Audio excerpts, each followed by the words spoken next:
Everybody is in the minimum security facility, or at least one of them, with the sole exception of your kind of handler in this situation, your undercover sector ranger. Still don't know her name. You're calling her by her assumed identity, Vina. Um, and everybody has kind of gone about their investigation into the matter fairly uniquely. There's a fairly small contingent of prisoners from the maximum security facility that have been missing for several months, and on a prison planet with a population of this size, you would think that the the the amount of prisoners missing might not be terribly great, but they're fairly concerned given the nature of the people missing and the fact that they've literally just dropped off the grid for so long. So we pick up in BELSAVIS Minimum Security Facility 2 with Signal, Rayla, the new member of the crew, Marlo Shan, and Roddick, all trying their best to aid in the investigation and find out what they can about this mystery, and in the process, hoping not to get shanked, or in some cases bitten by feral Ewoks, which has already happened. Feral Ewoks. They're all over the place. Yeah.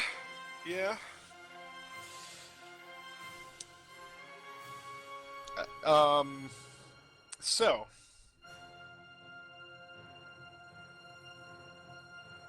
who would like to begin?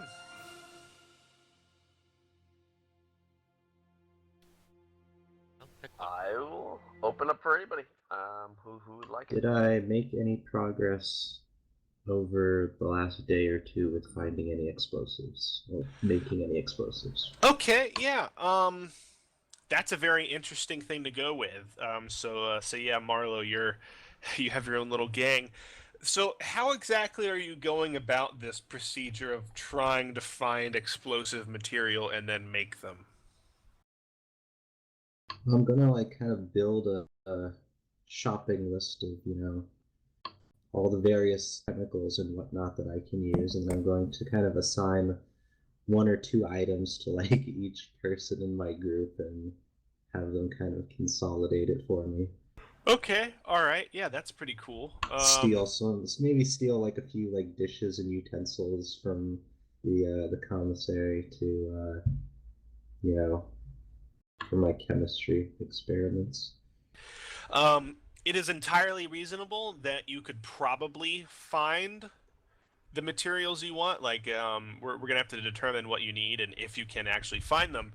But given the fact that this is like a permanent, colony here of some significant size, and it's also one in a fairly hazardous environment, there's like a lot of equipment on this planet, and it definitely immediately occurs to you that this is a possibility. So let me look here to see what we might roll.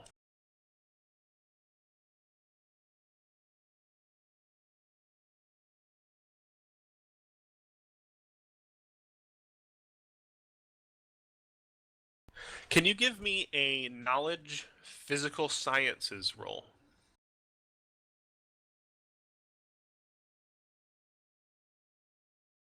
That's a good knowledge physical sciences roll. So you have a fairly good understanding of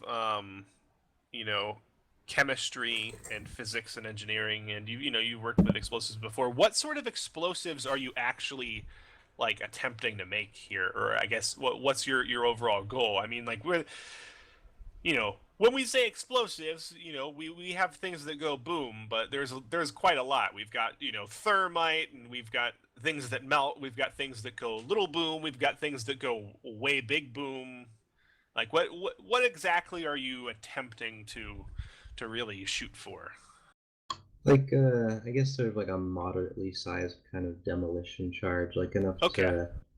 enough to like bring down like collapse a cave ceiling, or like something like that, for like maybe opening up a passage or All right, something like excellent. that. Yeah. So with a 25, there it's this is entirely doable. You know, um, enough about this sort of field to where you could probably make some small to medium if you're able to find the exact right stuff that you need charges with non non-specified materials, like things that aren't specifically produced just to make explosives. We're not talking about like the Star Wars version of Semtex or something.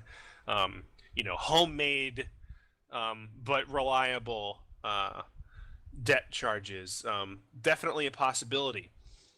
So you kind of cook up a list. I guess the second thing we need to do is give me um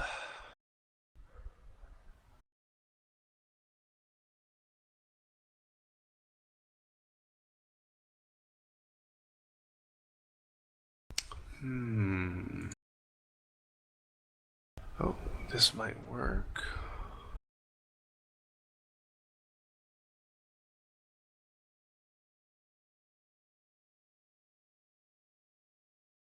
Now, are you doing any of the looking yourself? And are you trying to potentially pinpoint sources of these materials and then send people out, or are you giving people a list and saying find these however you can? I'm going to be doing some digging myself, kind of. I'm going to be sort of like keeping my eyes open for basically everything, but I don't not quite sure how much I should trust all the other guys. So I'm going to just kind of give all of them a list of kind of unrelated, sort of innocent sounding things, and just tell them to get them for me. So do they know exactly what they're getting? They know what they're getting, but probably not why they're getting it. Okay, all right. So they don't know the purpose. That's a very important thing. Okay. Let's make a persuasion check, please. And you get a plus. Okay, all right. You're gonna get a +1 to that roll due to your Gamorrean friend, but that's not a typically good roll. I'm gonna add a force point to that. Okay, all right. Yeah, you can add a force point. That's a good force point. So that's that turns a that turns it into a maybe.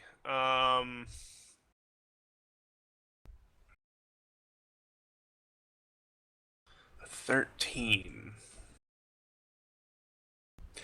Yeah, so you're definitely not the most convincing leader of the rock club, to be honest. And you were down to 6 people before, and I think when you start sending people off to do errands, you lose another 2, and you're down to your Gamorrean friend and 4 other guys.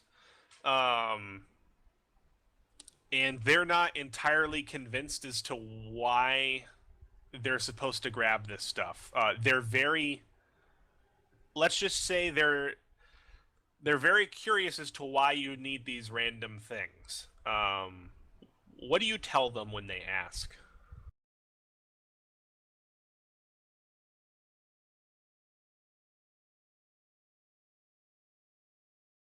I'm going to tell them that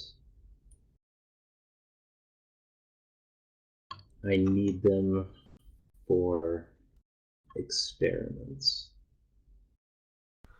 I think one of them one of them is a gran. Yeah, for everybody here, this is the same species as everybody's boss back on Denon, and he like kind of says in kind of dumb speaking basic like, "Oh, what kind of experiments, boss?"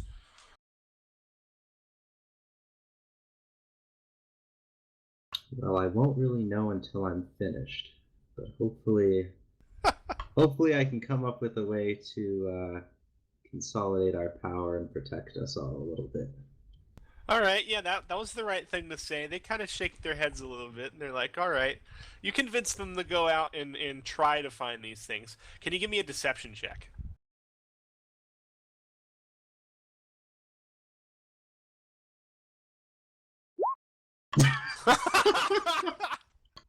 Was that a wow?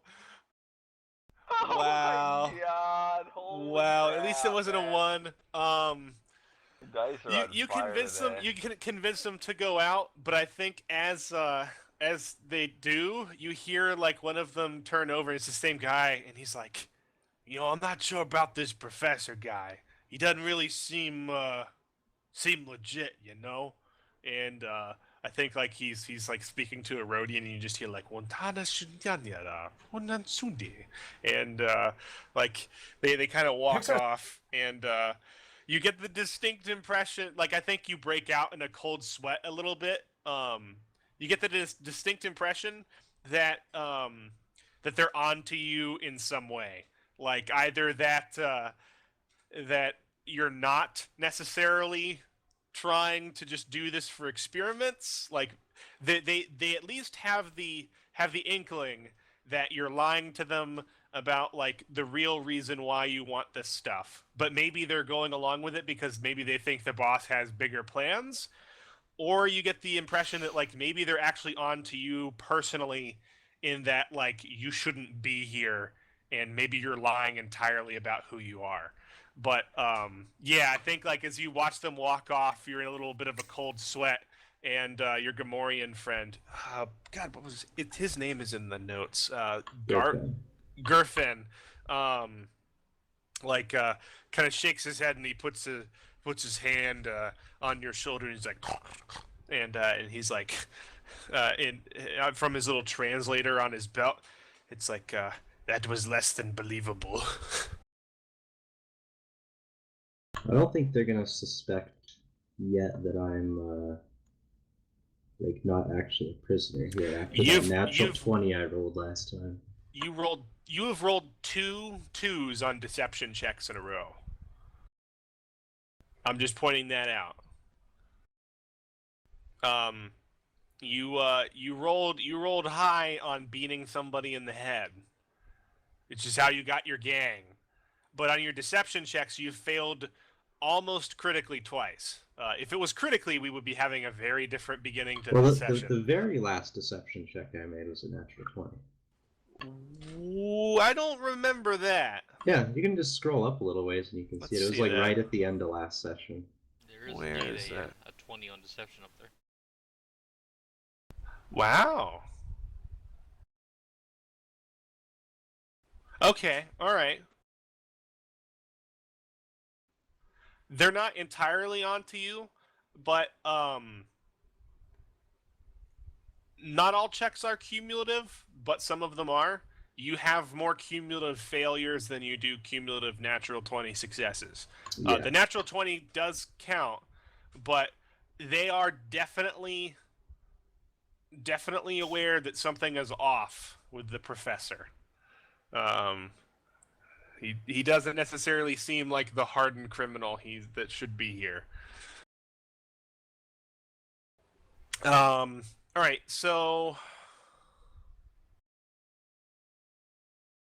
we'll see. I might have you make one last roll. I say might because it's not technically you doing this, but I might have you roll it and give you a bonus to account for your goons. Yeah. Can you make a gather information check and I will give you a +5? All these charisma rolls. Okay, there you go. Well, that's what happens when you try to take over a gang in prison. Yeah. That's a good roll though. So yeah, we have a decent chance of you getting some results here. We'll get back to you though. So who else is ready to tell us what they've been doing over the next couple of days in prison? I think we're on day like 4 maybe. Yeah, I think that's about right. At some point, I would like to get together with the group and tell them what I think is probably happening. I don't know if it's Did you ever actually look into the pilot? Like I know you kind of mentioned it in topic, but did you ever actually put specific feelers out for that? I know you talked about it. Made at the end of last session. I don't think we ever got any results from that yet. Let me look at that. Got a 16 on gather info, but I didn't hear any And you used results of that. You used a force point too. Yeah, so it was a 19. Okay. All right.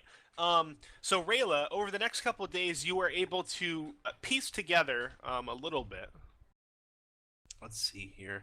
You were primarily interested in Limi Vukto, the Duros smuggler, and you were able to kind of put this out there fairly non-committally. Like, you're a pilot. People are interested in you, and you were able to put it out there in such a way that you were just like asking about other people with piloting experience, and it seemed fairly innocent. You discovered that he disappeared, I think a couple months back. It was when you're kind of putting your timeline together, it was probably like maybe a few weeks after the maximum security disappearances started. But like the people in minimum security are a little bit tight-lipped about what happened with the maximum security people. You don't know whether or not they're just not telling you, or maybe they're not talking about it for other reasons, or maybe they don't know. You get the feeling there's like a lot of rumors and a lot of speculation, and maybe nobody knows for sure one way or another. But the thing that you do know is some people went missing in maximum security, and a few weeks later, Limi was one of the people in minimum security who went missing. He was genuinely well liked in minimum security facility too. You get the feeling that he actually kind of filled almost the same role that you did. Obviously, you get the feeling that a lot of your current attention is based off of your more physical charms. You have a lot of admirers, so to speak, who hang about you, but he's generally considered a fairly good guy. Anybody you kind of asked about said that he definitely didn't deserve to be in here. He was he was your typical smuggler. Like anybody in here was like, oh, he was just smuggling. Like it wasn't any big deal at all. It was like, to them it was a legitimate job. It wasn't like he was murdering anybody, and that he apparently got caught in the wrong place at the wrong time, and just had like some sort of horrible bad luck. It was rumored that he found something, and immediately after he found it, he just got caught by the authorities, and he got sentenced to a long time in prison for just finding it. That's at least what he kind of told people. But they said that he was a very good pilot. He was pretty solid. It's not like he was.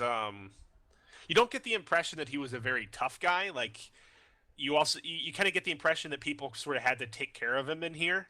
But since he was fairly well liked, it wasn't much of a problem. So yeah, that's definitely what you get from your kind of investigation into the missing smuggler pilot. Yep. At some point, it'll probably be like in the evening after Marlowe has probably sent his goons off to do something. I imagine that'd be the time when we're all together and there's not like other people in the building. Yeah, you guys have your own little six person hideout. Yes, but 2 of those are like the goon guys Yep. moved in, right? Yep. But yeah, they're not there all the time, so you can wait until they're gone, and the 4 of you are kind of hanging out. And I think I think maybe Signal. Do you occasionally make your way surreptitiously, being careful to avoid that one particular stun turret on the northeast end of the compound, to go to like check the power couplings on that end of the compound, and like maybe roll your way into that particular domicile, and check in with your friends? I could probably make my way somewhere nearby. Yeah, so like I think you guys don't see Signal a lot, but I think it sounds like maybe he checks in like once a day. So Signal can be there too. Okay, so I've been thinking, guys. This list of prisoners we were given. The 2 on the minimum security list. It occurs to me that one was a structural engineer and the other one was a pilot. Both are skills. The other, however many there were, how many were there? Like 13 or something like that. Yeah, 13. You weren't given, like, you were technically given a list of them all, but I didn't fill the entire thing out. But yeah, there were 13. Yeah, the others, they don't seem to have the necessary skills to pilot a ship or fix one. It occurs to me that somewhere on this planet, it's a fairly big world, and they may not know all of it, but somewhere I think there's probably a crashed ship, and the 13 maximum security guys are forcing the 2 minimum security guys to fix it, per se.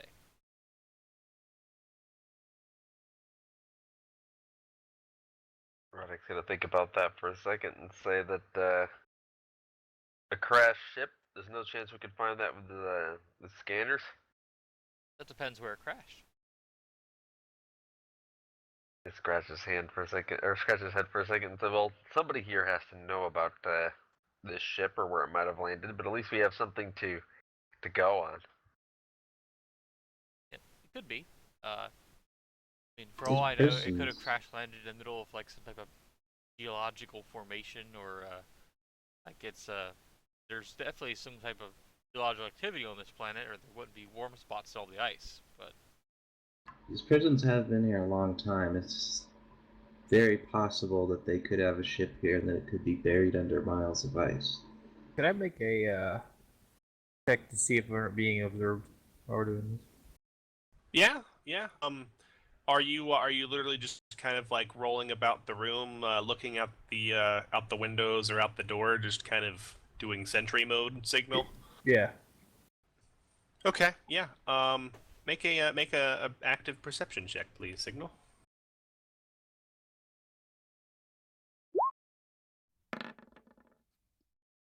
Yeah, 13.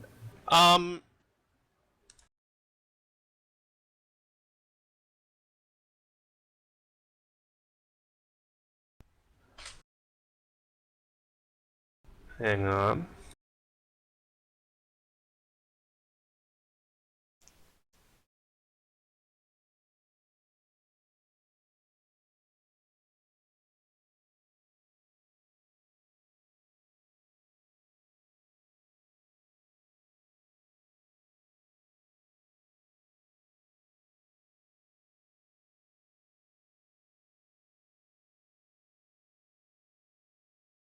Hello. You're still here. I'm having to look something up.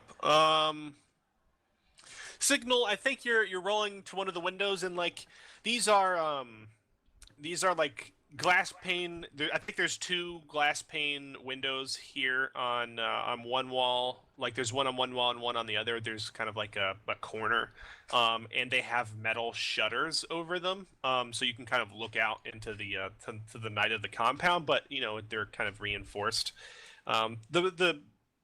The building doesn't like lock down or anything unless the compound tells it to. And you're looking outside, and you think you see a shape for a few seconds, and you're specifically on alert to look for somebody, and I think you focus your sensors in, and when you do focus your sensors in, you can't actually see anything. It looks like maybe it was just like a bush or a tree or something. Like for a second, you could have sworn you saw something, but like just outside, but maybe you were just jumpy.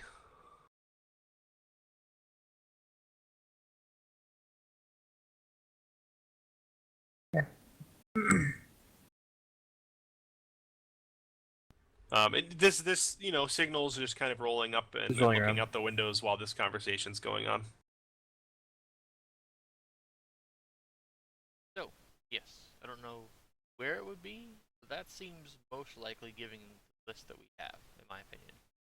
Rada crosses his arms and says that if anybody knows really anything about it, it's going to be maximum. These minimum people were probably just brought in as easy recruits. There can't be too many people here that know about this ship. Could be. There were. It's just They'd be something to looking keep in for it. mind. He nods and thinks, hopefully, our maximum agent is, sorry about that. Our maximum agent is finding out more than we are, on that front. Perhaps we could be. I'm trying to put together some simple explosives in case we need them. And if nothing else, that can be a way into maximum security, I'm sure. At this, Rayla looks at you like, she like goes for like, so like, we're in prison? Roddick Really? looks at you And too, you're making and a bomb? Really? you're making explosives? I'm just going to ask in like this just absolutely puzzled tone. Like, what the hell are you doing? Explosives have all kinds of uses. They can open up passages, close others, Yeah, if you want to. make distractions. You're They're making very versatile explosives, tools. which are very contraband, and like it's a prison, and like like do you really want to go to prison? Really? Really?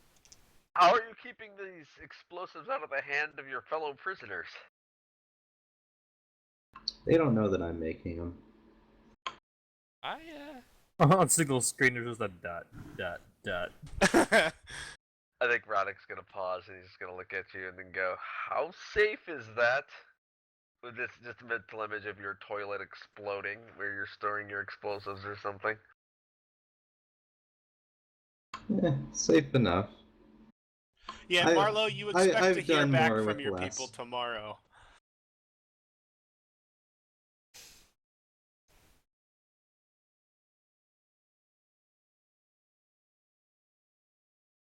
Yeah, I think In any Rayla kinda case, looks at Roddick, you like, if you're well, if it's you're like- de- it's if like, you're well, determined it's to your get funeral. into if you're determined to get into max security, Roddick, I'm sure setting off some small explosives somewhere would definitely get the attention of the prison staff. Well, if I manage to follow up a lead of mine, I'm thinking possibly selling a small grade of explosives to the Imperial gangs and the maximum security might get us some attention. Certainly will help get me into their group. My personal opinion, what do you expect to actually accomplish in maximum? Figure out who actually knows about this. Clearly, the people that instigated and planned this are not from minimum. These minimum people are just lackeys. Pardon me, Roddick, but you don't like from what I've seen of you so far, you don't exactly strike me as the most subtle person. That crosses his arms and says, "That's why I don't plan to be subtle."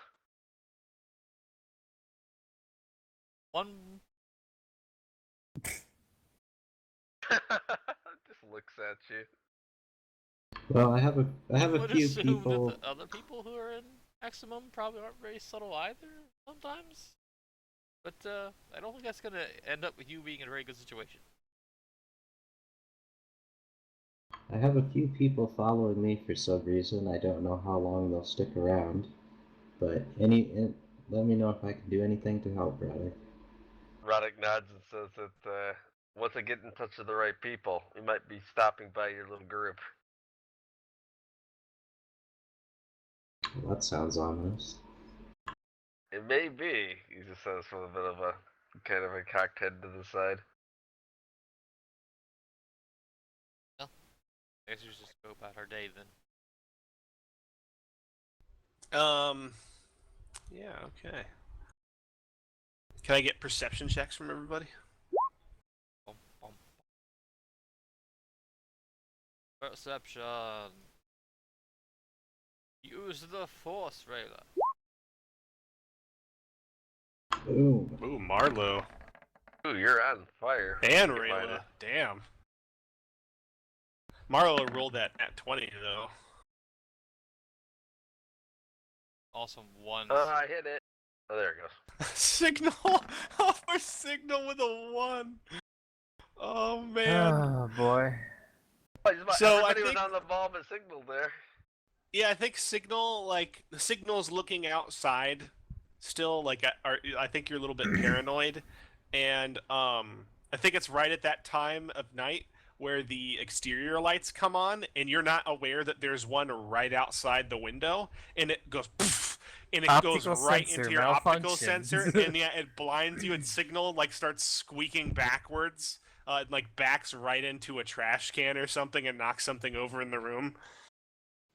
The rest of you rolled really well, but Marlo, I think you guys are having this conversation, and Rayla, you're getting like, I think you're getting kind of a general bad feeling about like this whole deal with Marlo and the explosives, and Marlo and the gangs, and Roddick with the Imperial gangs and stuff, and like this general bad feeling has turned into like a feeling of unease that's kind of nagging at you, and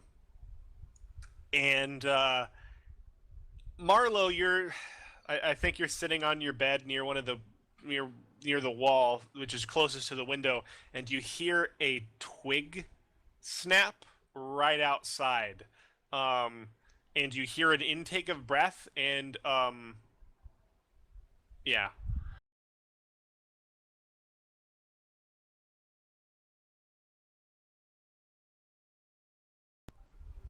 I'm going to. Everybody else notices Marlo notice this. Like Marlo suddenly like sits up and like I don't know what you do next, but you at least glance over towards where you heard this this sound. Like Marlo just noticed something. I'm going to like look over at Roddick and Rayla and just kind of whisper that we're being watched. Roddick looks at the others and says, "Well, we can't have that now, can we?" Perhaps not. But, I can't blow my cover, Marlo. I'm sorry about this. And I am going to step up and say, no deal, you bastard. And I'm going to punch Marlo right in the face. Oh boy. I'm gonna try to. Marlo, right is Roddick. I guess Roddick, give me. Marlo, are you trying to dodge? Are you going to try to dodge, or are you going to let him hit you? I think this is gonna be kind of surprising, so I think I would like instinctually kind of dodge. Okay. Roddick, give me a melee attack against Marlo. Definitely. Roddick, surprise attack, go! Yeah, that's that. Marlo, what's your reflex score? Sure, that misses. Flat-footed would be 14. Okay, so he doesn't hit you, but yeah, even with a +2, he still wouldn't hit you. But like right as he stands up, and you start to dodge out of the way, you hear more twigs breaking and somebody running away from the exterior of the building. I want to try and get a look at who it is. Yeah, so you go to the window and give me another perception check. Perception, you go have GM.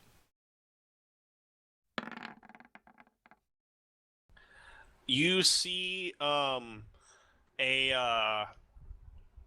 me see here.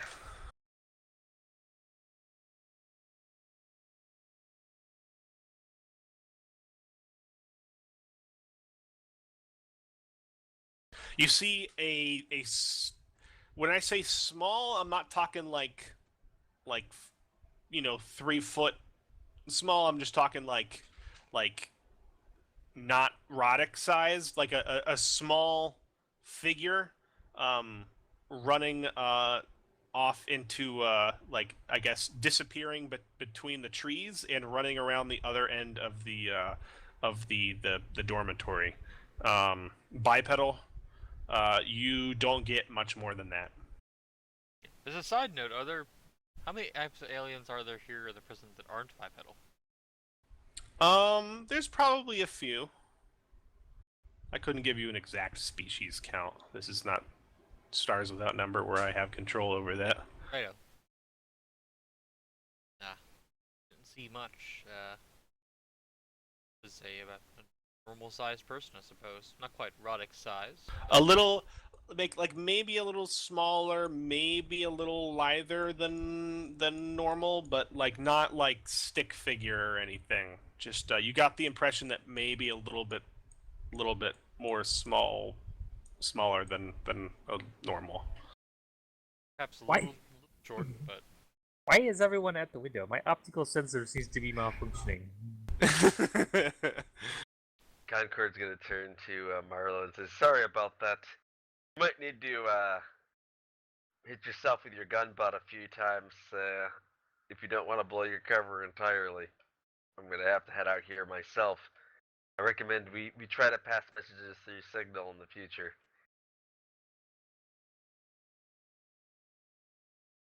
This proved dangerous.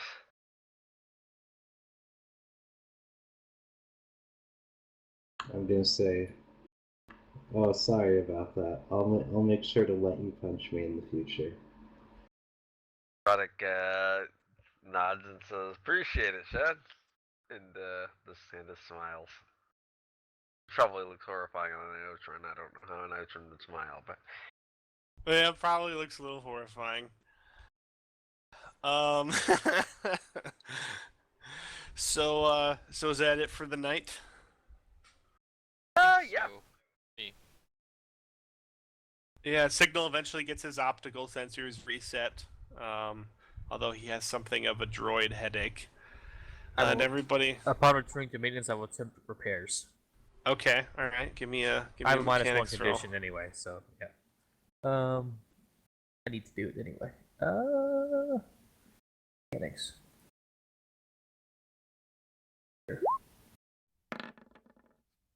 That's a repair. I have -5, so I'll be 23. But yeah, yep, that's still a repair. Were you getting the -5? Oh, Self repair. Yeah. Okay. You might want to add that to the note that self repairs are -5. So, the next day we have some things go on. Let's see here. Signal, what are you trying to do today?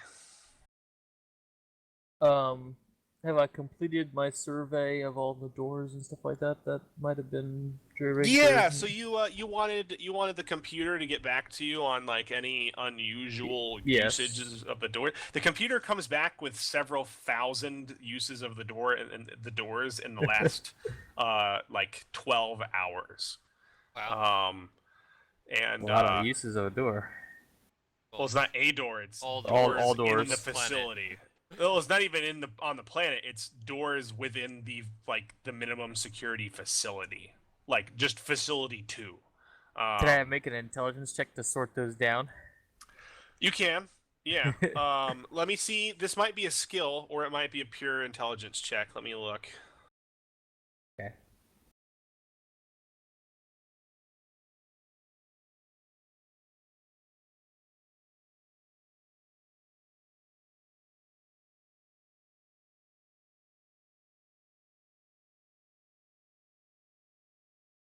Um.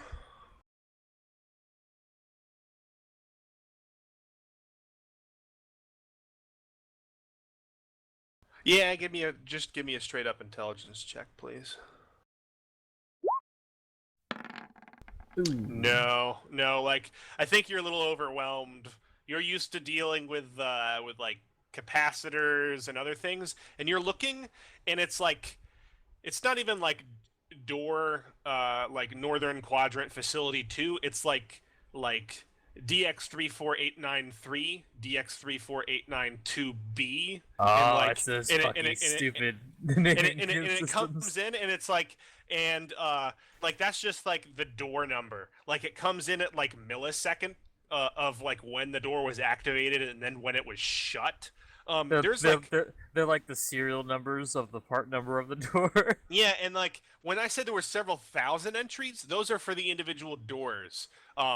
Like when you take into account the fact that it's logging when they shut as well, there's like several 100,000 entries. And it's like, do you wish like more information? It's trying to be helpful, but it occurs to you that maybe you didn't specify enough.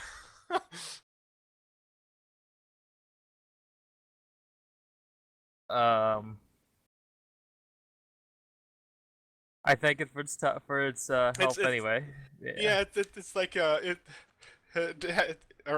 you have I satisfied your inquiry?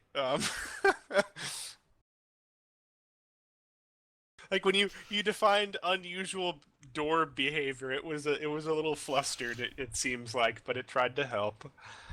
Do you try anything else during your shift on maintenance today? Um, I would talk to the other droids about some about have I discovered any doors that I considered faulty during my like rounds and stuff? Um, Give me a perception check. Perception.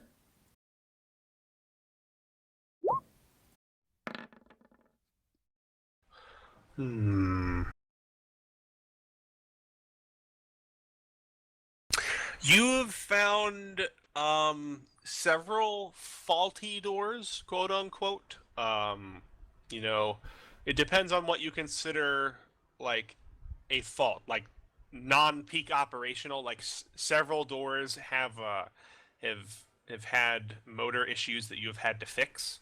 Um, I think there were But no, like purposely jammed open doors and stuff. Well, that could possibly be a motor issue. like but how like how would you try to separate these facts? Like if you had gotten maybe a little bit higher on perception, I might have been able to sort this a little bit more specifically. But like you find doors that are having motor issues that, like, for one reason or another, it only opens part of the way and you're like called in to fix it. Or like there's some doors that like they haven't been reported, like maybe they're not used very often, that just open very slowly. And like some things just happen over time as parts wear out, but you also know that misuse of a door can cause these sorts of things. Is there any way that you would narrow your search? Like a 23 is good. If you can somehow talk me into narrowing your search, maybe you can get a little bit more out of your result. In particular, doors whose mean operational time has not been reached, like they're like newer doors, or the parts aren't old enough that they're that kind of problem to be occurring and stuff like that. Okay. Yeah. So, Or shouldn't be old enough for stuff like that to be occurring, but you know. there are, I think,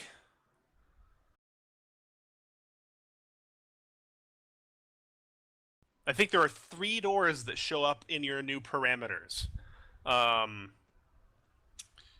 There is one door in dormitory C1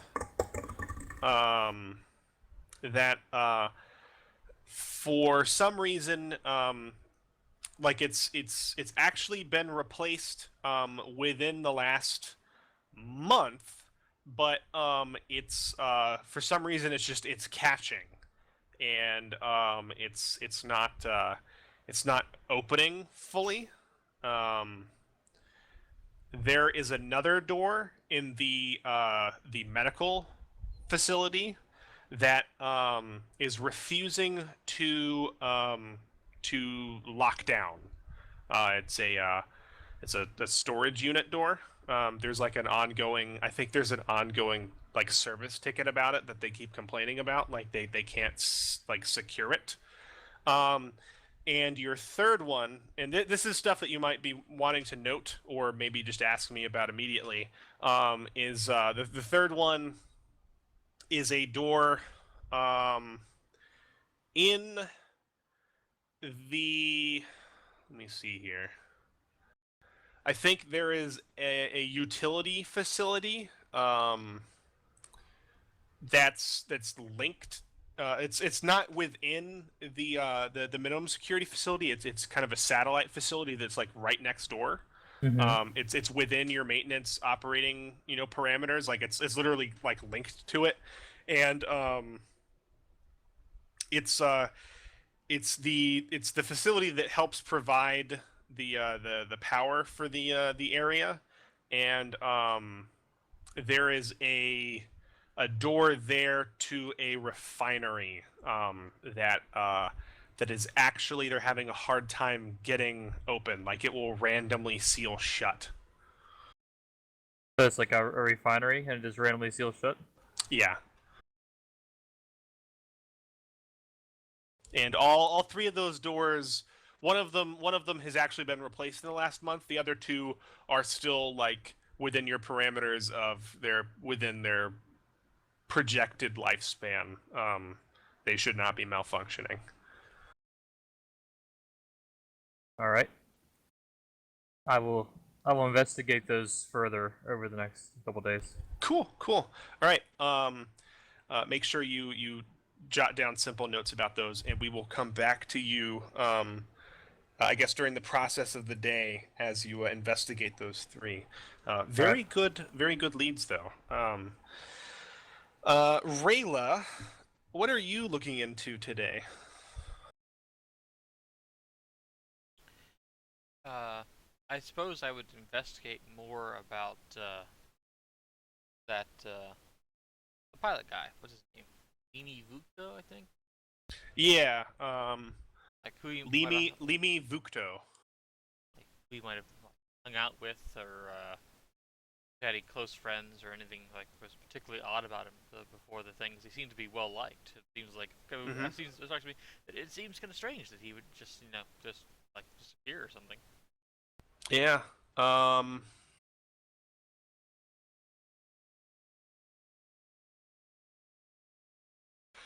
Give me a gather information check, please.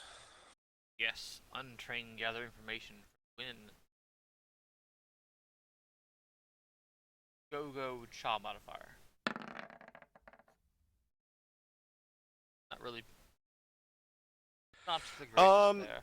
You're able to learn a little bit about what people know in general about Limi. A little bit more. He didn't have he was from what you learn, he was kind of friends with a lot of people, but they kind of like passed him around the facility. Like he was like Leave me the know guy. everybody. That's all. Yeah.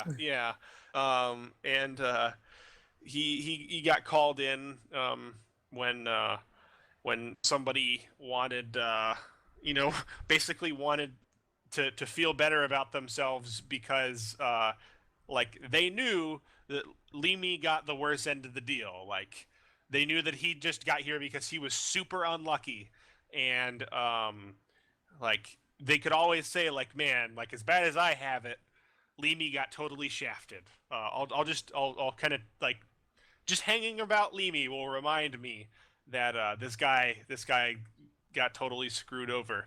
Come on, we know. When the GM rolls to see who gets shot, the guy with the bad luck is the one that gets shot, right? Can you give me both a perception and a deception check? We shall have both, GM. One use the force check for you, and one deception check. It's a 1. Wow. There's a 1 in there. My poor perception check.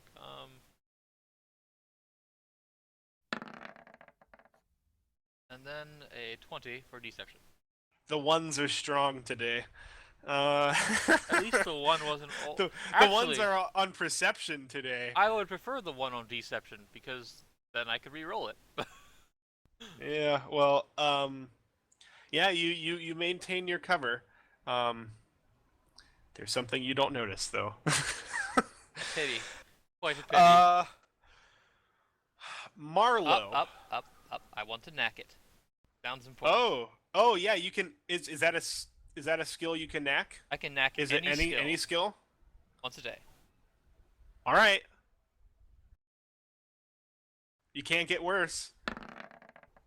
If you could roll the same? Well, it's not. That's better. It's not. Could be better.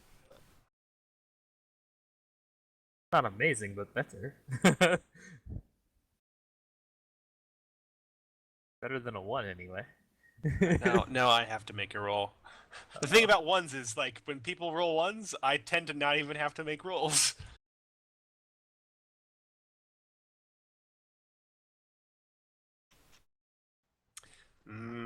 Okay, yeah, you do get a little bit. I think you notice, you were there for the fight in the cafeteria, right? Yes. I was not involved in said fight, but I saw it.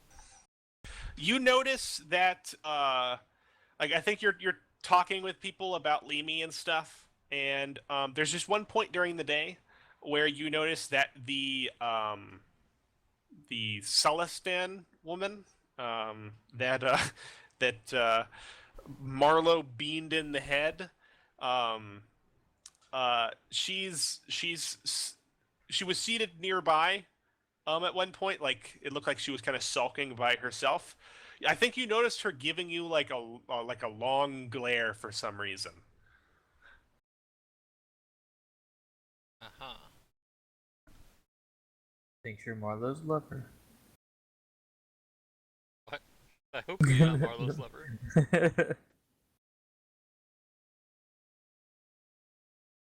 But yeah, that's it. it. I would keep an eye on her. I think for the day, like in circumspect ways, if I could manage that. So you'd be actually trying to follow her? Yeah, though my stealth is not great, so that may end. Wow, badly. that's interesting. Give me a stealth roll. Yay! Let's go. Go Dex modifier. Go stealth. That's not so great. At least you didn't roll a 1 on that one. Yeah, look how close you were to that 1. Give me another perception roll. Perception.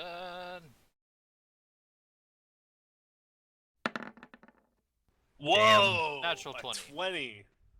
Okay. Wow. Those 2 rolls are gonna have some consequences. All right, Rayla. So, at some, you decide to follow her, and she seems to be making like her way around the facility. And I think like it occurs to you that she is not with the people she was before. Remember, she was with a female Ithorian, a female Bothan, a human woman, and that kind of nasty looking droid, and the Ewok. Nobody has actually seen the Ewok since it bit Roddick in the back of the knee. There's rumors that it got moved to maximum security. He's gonna be rabid and bite someone in the leg. That's how you get the rabid. Yeah, you notice that like she's not with her gang and for whatever reason, like something just occurs to you that her movements are odd, and she's moving She's moving about the facility, and I will let you know a little bit more about that at the end after I've talked with everybody. But you do definitely get something very important. We'll come back to you before we like totally move on. Righto. So Marlo,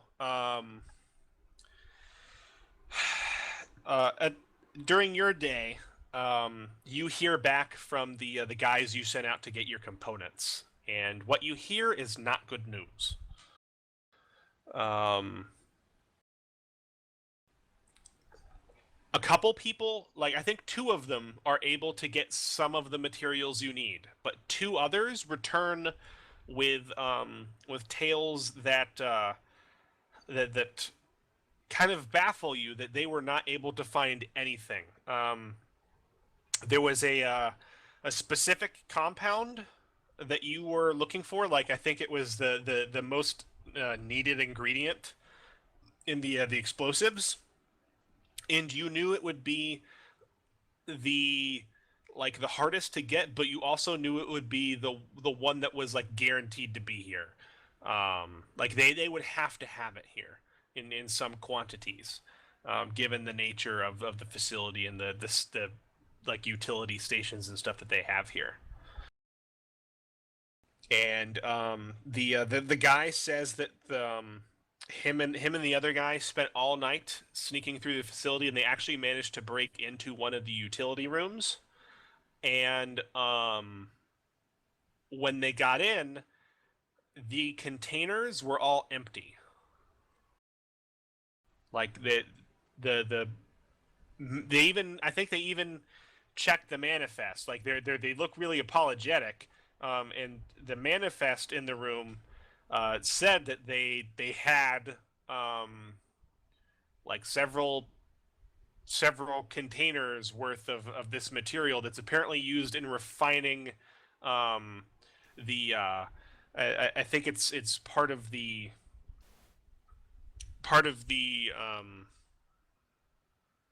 coolant that I guess it's like a lubrication / coolant that helps with the generators beneath the facility.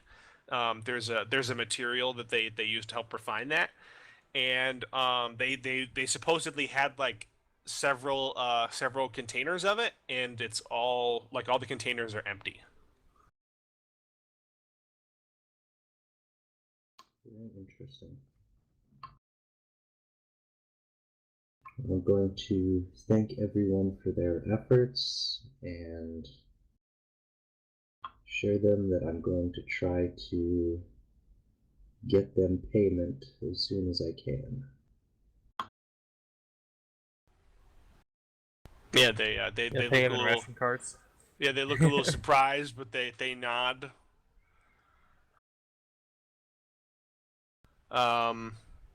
What do you do?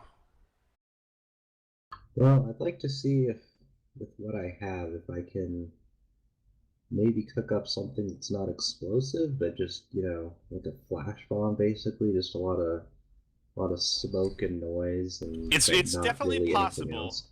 It's definitely possible. You won't be able to get blasting charges, but you might be able to make something else. Something volatile. Give me another knowledge, physical sciences roll. Let's see what you can make with your materials on hand. Got that. Force point. That's love an it. I love amazing the- force point. the force. That is a really good use of a force point. You can, with a 20, you can make what is essentially a low-grade thermite. Yeah, you can definitely make that. You can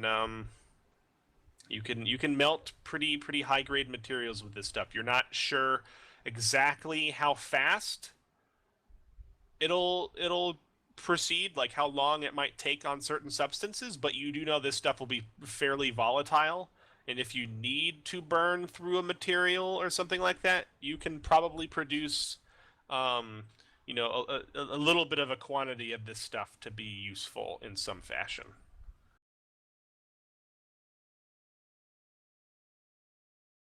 Do you want to go ahead and try to cook that up during the day? Well, I'd like to try to go for something that's, louder, basically. Something big and loud, but that doesn't So actually something do that could any be damage. something that could be distracting. Yeah, kind of like a Um, flash grenade or something, like in effect.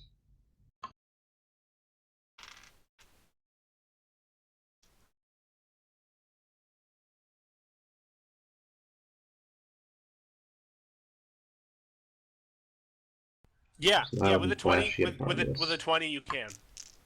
Awesome. It will not be a flash bomb, like it won't be like an actual flashbang or anything like that, but it will be the equivalent of setting something that sounds like a bomb off, that you would expect, if you construct it properly. If you set it off, people would come running to see what it exploded, and they would be disappointed because there would probably be not much that actually blew up. Like it might be able to explode a trash can and not much else. That's perfect. Do you want to go ahead and make that? Yes. Where are you making this? Probably like I figure kind of like in my like my I'm sure there's got to be like kind of like a almost like a workshop sort of place around. Mm-hmm. Yeah, there's the vehicle bays, like that they maintain the speeders on. There's definitely like a workshop area that's like a literal like a shop area that they use to keep facility tools and equipment maintained. There's some droid workshops. Prisoners who have a good record are allowed to work in there. Are they under guard? Um, Under guard by means of when you walk out, they they will scan you to see if you are carrying any tools out with you. It's That's not gonna work. like as much freedom as they give you, it's still a secured facility. Um, there are still tools floating about the facility. Like people have to do maintenance on like security towers and posts and stuff all around the facility, and so people have like that's how like the black market is with like how people make stuff is like there's small toolkits that basically get lost, but like the actual workshops themselves are fairly secure. What about like a small kind of like unsecured sort of kitchen type place? Any of those around I can You use? could you could probably try to like you guys actually have like a small kitchen unit. Do you have a small kitchen? You have the cafeteria. I think there's probably a small kitchen unit. Um, that's a good point. Yeah, there's probably a small kitchen unit that's used for like your dormitory area. That's fairly limited. It's not like exclusive use or anything. It's like you have 3 dormitory buildings that each house 6 people, and you have like a common building in the middle, and that's probably where it is. Okay, I'm gonna kind of go in there sort of like off hours and try to get see if Gerfen can persuade everyone else to leave while I cook this stuff up. All right, give me a persuasion check and a deception check. Yes, yes. Persuade the Gamorrean so that he can go use his wonderful charisma score to persuade them. Well, like. Oh god. Oh, Jesus. Oh wow! Was that a 1 on your deception? That was- Oh no, no. no, it wasn't. Wow. So I think Gerfin, like you're in the kitchen, and you're like, yeah, this will do. Go outside and make sure nobody bothers me. And like he leans against the counter instead, and he kind of cracks his knuckles against it. Like he just leans against it, and he puts his hand against it, and he lets his weight crack his knuckles. And you're not sure if it was an intentional gesture or not.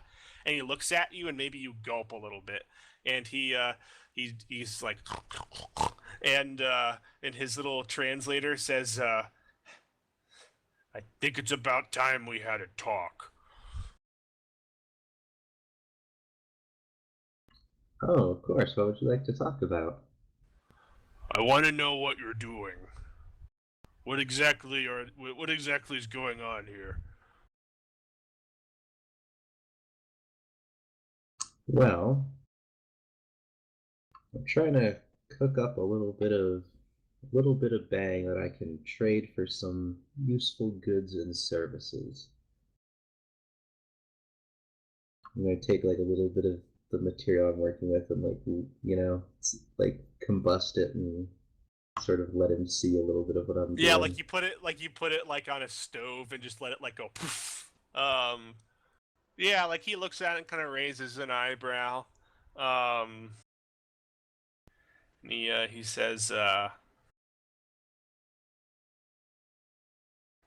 "Look, Professor," and this is all coming from his translator. This has been amusing, but you've been less than forthcoming. I thought we had a mutual respect, but it seems to have been only going one way recently.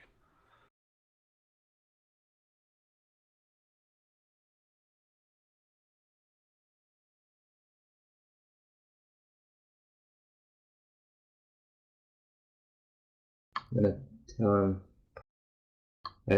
I know my chemistry and this is good product. I'm sure if once I move this, I'm sure I can get you something you need. And what exactly is it that you think I need? I don't know what you need. But frankly, I found this whole facility to be lacking in the kinds of tools and facilities that I like to have. He just like stares at you and he's like, "You really have no idea how good we have it here, do you? How many prisons have you been to?" Just this one so far, and I would much prefer to be outside. Well, let me tell you this.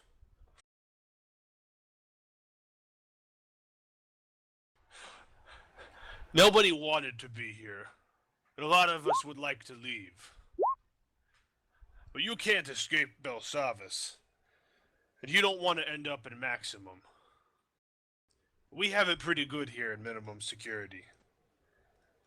There's not too many other places in the galaxy where they just let you walk around. And sure, we don't get to be out there, and he kind of just points up towards the sky. But there's not many of us who didn't do what we did to deserve this. And he just kind of shrugs his shoulders and he's like, "Me, I murdered a few colleagues. They had it coming, but I accept it. I'm here."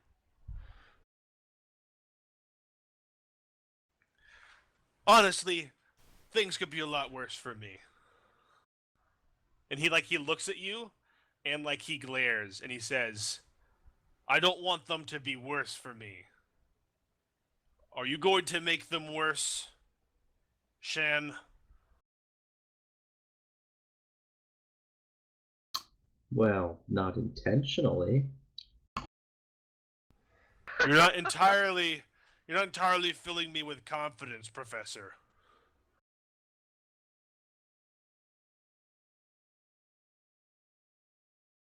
We don't have a whole lot of violence here, you may have noticed in your short, very brief stay. It's because everybody else here realizes that the more you rock the boat, well, let's just say the prisoners police themselves. If somebody steps out of line, the guards typically don't have to take care of that. Everyone else here realizes that it doesn't help us when someone goes around blowing people up, especially if you're intending on blowing up guards. That doesn't end well for anyone. Oh, don't be ridiculous. I'm not gonna. These aren't designed for blowing people up. They're designed for blowing things up.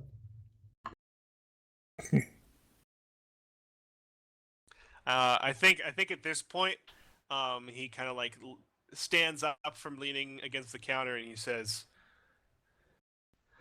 "Marlowe, I think our arrangement is at an end, and I think I'm going to be escorting you back to your dormitory. And I think you're going to be leaving all of your things here.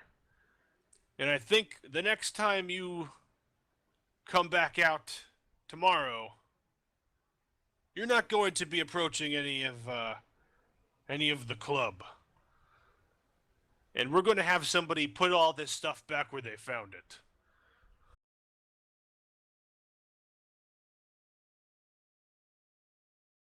Well, you really are no fun at all, are you?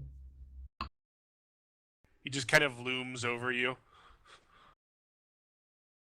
And Marlowe gets into a fight with a Gamorrean. What does Marlowe do? He will comply. He's not gonna try to fight a Gamorrean. Okay. Oh god, you just had to roll a 1 on persuasion. Wow. So yeah, he very gruffly takes you by the shoulders and leads you back to the dormitory and all but throws you inside. Um, uh, Rayla, I think there's a moment where they pass you, and the Celestin is waiting behind a tree with a shiv, and you're standing here watching this, and you've realized that she has been following Marlowe all day, and it has become clear to you that bad things were going to happen. But as soon as she sees the Gamorrean leading him around, like, you can see an imminent pause. And she's not imminently aware that you're watching. While this is happening, she's behind a tree, and you're kind of like behind another tree, or maybe a nearby uh, uh, refresher building watching. The Gamorrean tosses Marlowe into the dormitory and presses the button to shut the door. Looks about, and heads back to the kitchen area. And it's right about then that the Celestin woman turns around and she makes direct eye contact with you, and both of you are completely surprised. And you see her like standing there, like maybe 18 feet away, holding the knife, and she sees you seeing her, having watched Marlowe, and like there's just this moment of like total understanding of like what has gone on here. And we cut to Roddick. Roddick, what have you been doing during the day? I believe I was going to check into that note that I got last time that under my pillow that I didn't have a chance to follow up on last session. The note that said, do you recall what it said? You know what? I don't recall the entire contents. I thought I was supposed to meet somebody. I could be blowing that in my memory. Yeah. The note essentially said, nothing here yet. Don't. I think it alluded to your fight in the cafeteria. Like, don't spill your food. Oh, interesting. Well, anyway, I guess I'll be out looking for an easy mark of somebody that might look suspicious, or maybe looks a little tougher than the average person at minimum, and be seeing what they're up to, watching their movements for the moment. Are you just looking for anybody who looks tough? At this point, I'm definitely maybe going to be selling some death sticks to people that look like they also might be talking a lot, since I have my death sticks I traded for the drugs last time around. Did you actually trade them? I don't think so. No. Did I? I thought that I You- traded them. You said you were going to. You had the patches. You didn't ever trade them. Okay, so I've still got the med patches then. That's Yeah. interesting. I'll definitely probably be keeping those in my pocket for the moment. You never know, and I could bribe the right person with those. So, yeah, I'm gonna kind of just be keeping an eye out and see if there's anything that looks, anyone that looks like they might know a little more about this place than some of the others. Oh, so now you're not looking for like a tough guy to fight. You're looking for someone who might be knowledgeable. Some of them might be knowledgeable or associated. So either one, Perception check then. either one, I will take.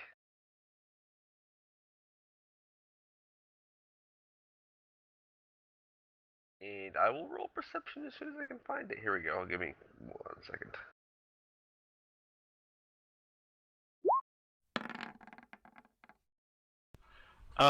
Yeah. So, let me see who this is.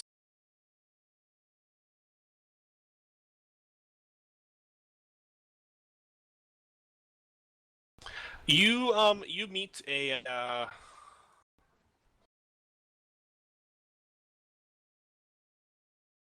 let's see here.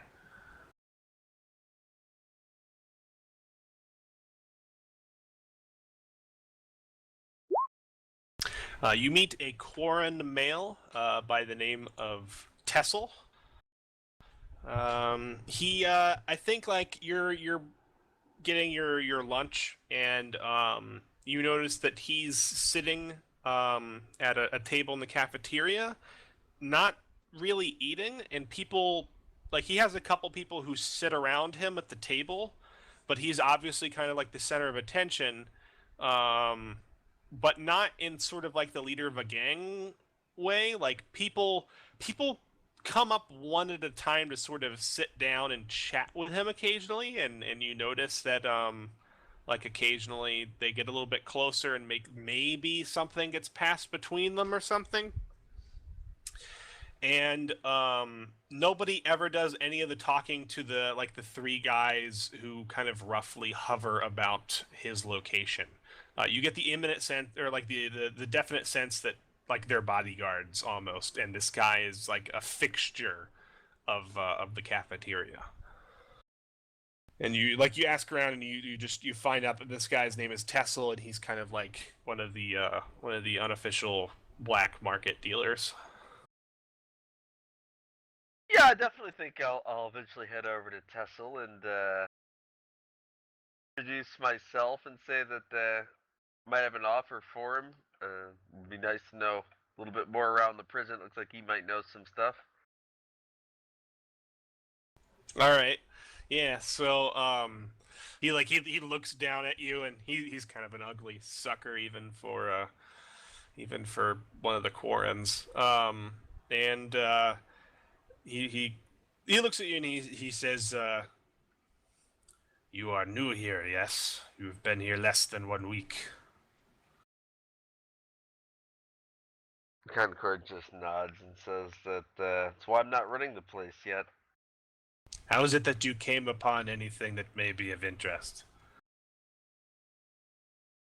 I'm just going to kind of reach into my pocket and pull a little bit of a med pad out and slip it back in and say that just a minor visit to the nurse's office. Yeah, I think there's like a chuckle from one of the guys back behind him, and he like turns around and he says, "Yes, your run-in with the Ewok. This was talked about." All upside. Got myself some med patches, and I kind of glance back where I came from and say, got myself a nice full dinner cred stick as well. Kind of look back to him. What is it precisely you are in the market for? Information who's looking for somebody to hire around here. I'm just gonna kind of take out one of the med patches and discreetly hand it over to him. Yeah, he slides it back and and takes it without a second thought, and he says, "Hire precisely for what? What services are you offering?" What services need to be done? I think you see him narrow his eyes, and he says, "There are many here who are squeamish with such matters well, taking out the garbage, so to speak. However, it still happens. There are some who always need to be removed. You look fairly tough. Your people are known to be businesslike. Reddick nods and says, "Well, I'm available for whatever might come my way, and I'm assuming that there's some people around here that could use those services, and you might know them." I'm gonna kind of cross my arms and say that I don't think you strike me as a type that would have much of that yourself, no? Deception check. Alright, give me deception, 1 second. Officer Concord. Yeah, Roddick does. How did it roll? I saw it, like, it blipped and then... Did you roll it in the wrong thing again? Oh, no, I just didn't hit There it goes. There we go. That's you- not a you bad hit the deception confirm. check. Yeah, I wasn't hitting the 0. I thought that I had. Okay, yeah, you have an even modifier. He narrows his eyes. You get the feeling that maybe he's not terribly trusting of you, but there's nothing overtly standing out. He says,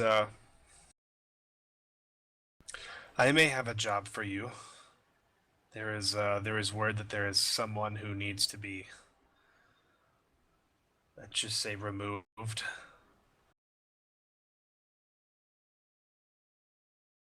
Temporarily or indefinitely?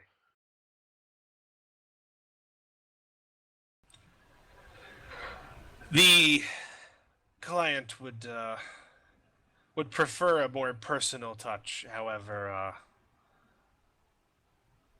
permanency would go a long way towards satisfying her.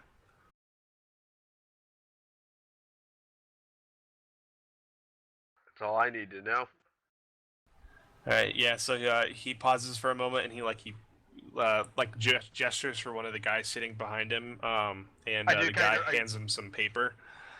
I do kind of raise my fingers and say that I make a point to say that I won't touch Imperials, though.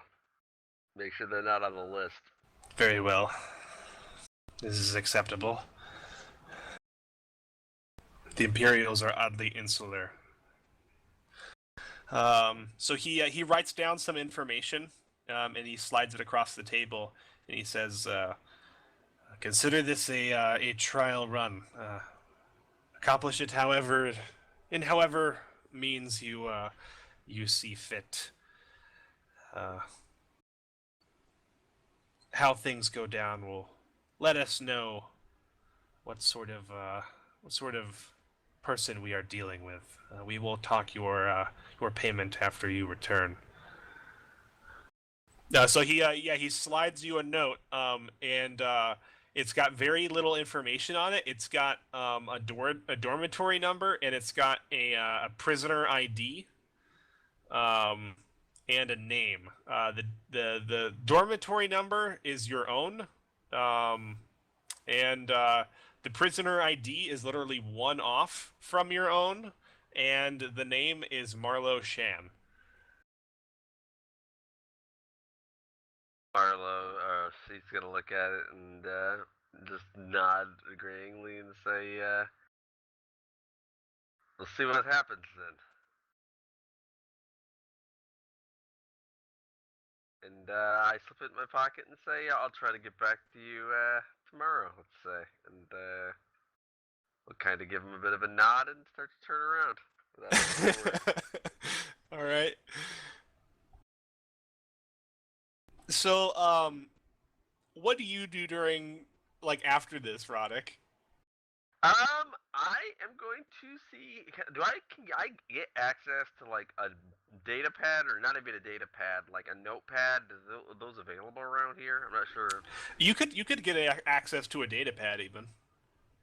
Okay, I might get access to a data pad, and I'll put in the information and say that Marlowe needs to meet me at his quarters in about an hour, and I will try to see if I can see signal around.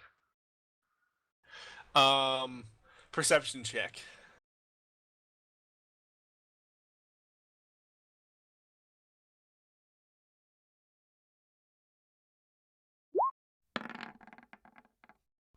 How long do you look for signal and where? I'm not going to be in any hurry. I'll grab some lunch if I have to, and keep an eye out for him. Once I've kind of filled in a bit of a notepad. In fact, I might keep typing on it and say that Marlowe's going to need to play along if we're going to make this work. Where exactly do you keep an eye out for signal? Probably like the cafeteria area. If I don't see him around there, I might take a look around the maintenance tunnels for a bit. See if Okay, there's so anyone around you definitely don't see him around the maintenance area, or not the maintenance area, the cafeteria. So maybe you wander out and you kind of like look around the maintenance area, and like you've never been here before, and you kind of walk in, and there's the low thrum of electronics and machinery. There's all sorts of droids in here, and you're kind of like poking your head about. There's several droids in here, but none of them look like Signal.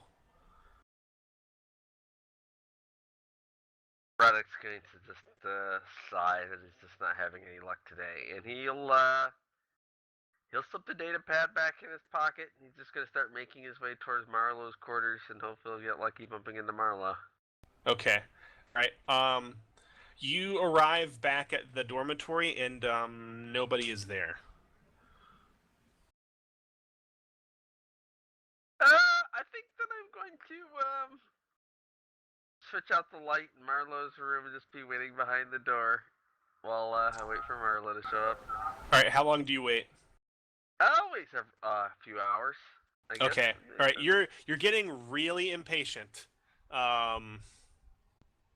It's been almost 3 hours, and you're like, God, where is he? And you're like wondering, like, you know, like what's going on.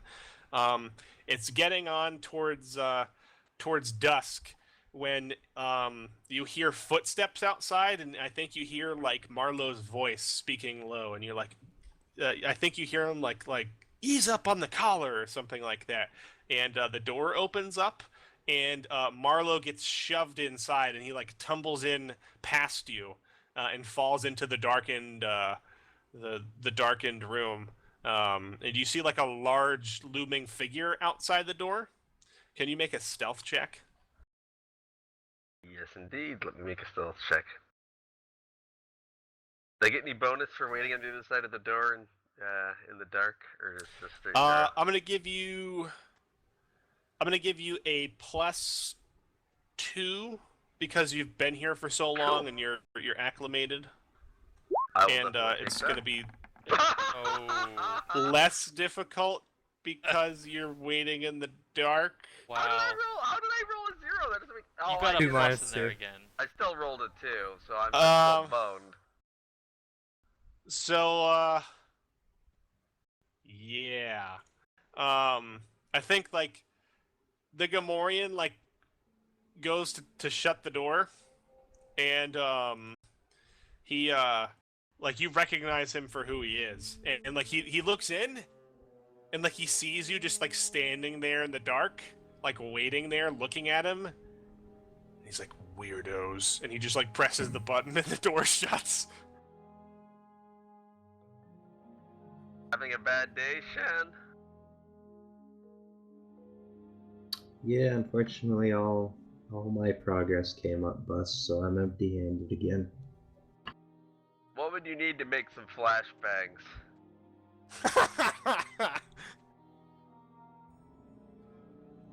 Well, I had everything I needed, but that big oaf out there took it from me. You're going about things the wrong way, Marlowe. Seems like you lost all respect here. I'm gonna kind of pause for a second, and then I'm going to kind of scratch my chin. You can tell me what you need to get some flashbangs. I'm thinking tomorrow the people that basically contracted me to kill you tonight I'm just gonna say without batting another eye. I'm thinking that we say you paid me up front, so I take pay up front more than pay later, and we go back in with flashbangs and kick the other crap out of them tomorrow. Show 'em Well, who's boss. that sounds like a ticket to maximum security for sure. Where do you think I want to go? Maybe we can also pay a visit to anybody that decided to doubt you, Marlo. Make a few examples. That should help our reputation a bit. Well, there's another way. We do have contacts within the prison, so you could just kill me. This whole undercover operative thing is above my pay grade anyway, and completing your job would probably buy you a lot of credibility with the right people. Roddick crosses his arms. Yeah, he does do that a lot, but yeah. He's just gonna stand there. It's Roddick's Marlo- gesture. Marlo crosses his arms. I'm willing to go either way on this. Marlo crosses his legs. We could say that we are going to kill you, or we could fake killing you, which would get me in that way. Or I'm kind of paused for a second. We could try the Marlo Shantics for the prison route with some explosives and ambushes. I'm open to what your suggestion is, Shan. What do you want? What do you feel more comfortable doing? So this conversation's going on. Rayla, Hey. you're outside, and there is a rather surprised and now angry-looking Celestin woman staring directly at you, holding a shiv. GTFO? GTFO sounds good. Yeah, so you turn and you run. Yes, it sounds very good. Yes. Where do you run? Like you're standing. Like she's between you and the dorm. You're standing behind like one of the other dorms. You know, there's like general kind of open sort of, I'm not gonna say parkland, but sort of close. Like Hey, wake up. You can see these images. You can get that there's like a lot of greenery and stuff. It's not full forests or anything like that. They wouldn't have that grow here, but like, you know, like maybe like 100 feet away you can see another trio of dormitories, and you know, between there's a scattering of trees and like a small pond and some shrubbery and stuff where you just turn and you bolt. Yeah. Are you bolting for any place in specific? Ideally, the thing would be probably to, I don't know, like loop around the facility and eventually end up back at our dormitory, I assume. But if I could lose her on the way, that'd be great. Roll initiative. Oh, yay.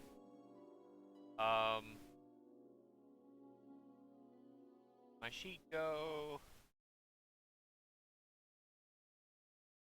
I.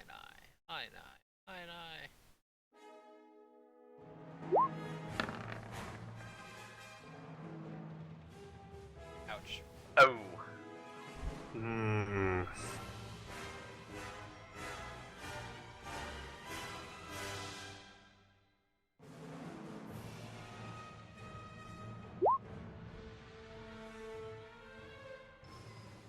Okay. So you turn to run, and she just bolts straight at you, lifting the knife psycho style. As stated before, she was like 18 feet away. There's like, you know, shrubs and shit between you guys, so like she can just barely make it to you, but she makes it to you in time to like basically shriek and just like lift the knife and attack you. Like you saw her glaring at you all day, and I think you hear her yell something about like you security scum or something like that, and she like raises her knife and she goes to stab down at you.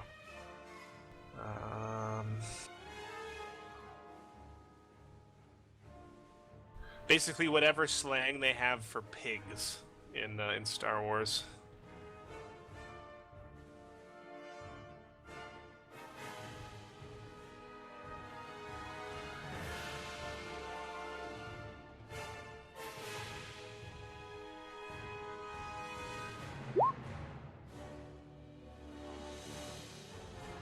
Does a 17 hit?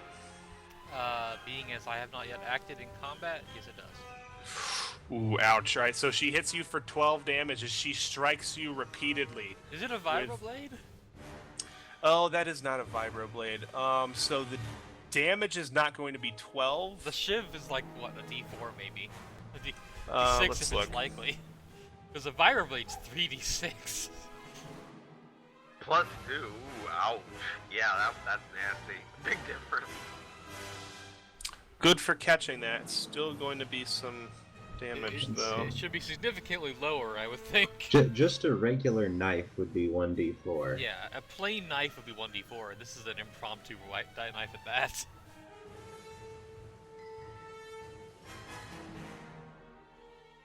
And her first die was a 1 as well. 6 damage. Ah, pity. Yikes, max roll. Oh, half the damage. It's better than it could have been. Yeah, she stabs you repeatedly. I think like you turn to go and like the knife rakes across your back, and you're turning to run and you stumble, and the knife comes back down like on your thigh or something, and she slices you again. And none of them are like super deep, but she hits you several times with it, and like she's just like frothing mad. Can I get a perception check from Marlo and Roddick? I will roll it for you.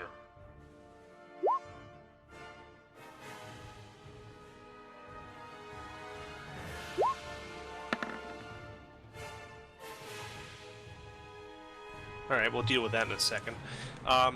So Rayla, what do? You just try to outrun her? She has a knife and I'm unarmed. I will try to outrun her. Okay, all right. So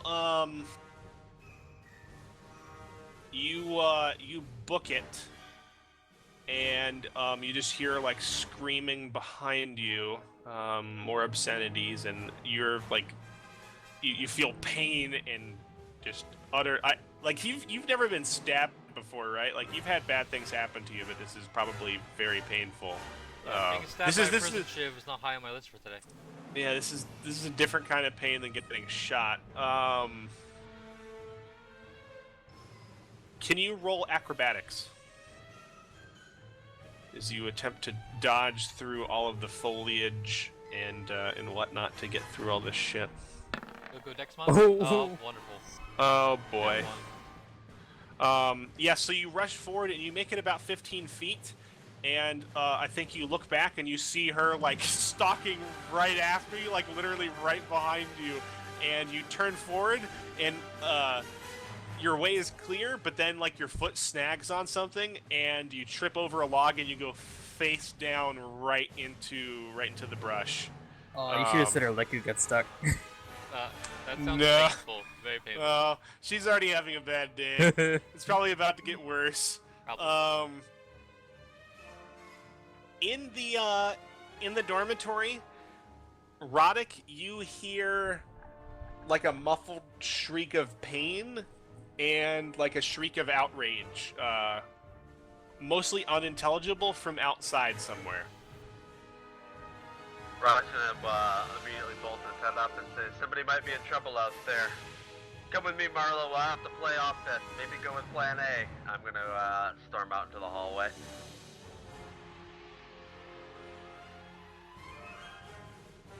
I guess I'll get up and follow. All right.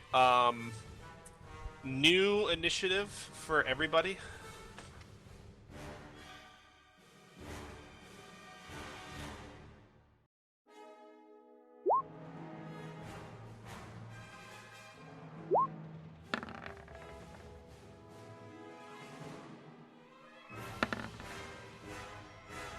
Oh, you actually.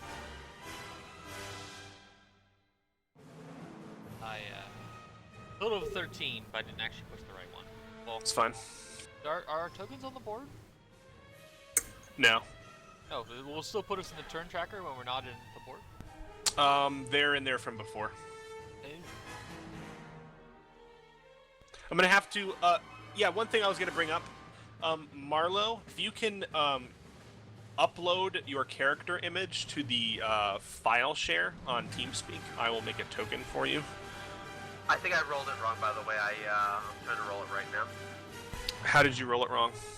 I rolled initiative. I was supposed to be rolling for turn order or something. Did I roll it right? No, you're rolling initiative. It's Okay, the so same I did, thing. okay, The okay. button- It says What's rolling for essentially turn target? order if you actually press it and Oh, you're linked okay, to... okay.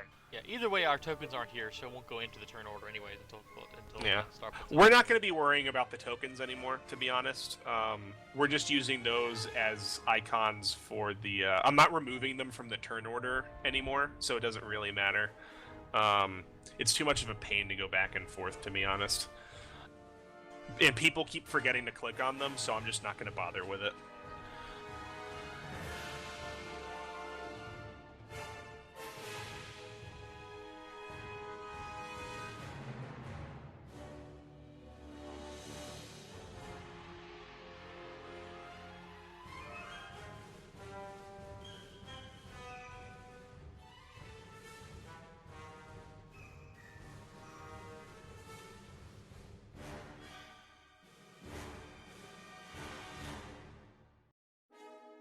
Yes, let's see. Where is my combat rules summary?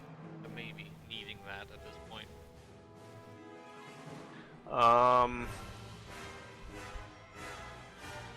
Psycho bitch seems to be a trait in this prison.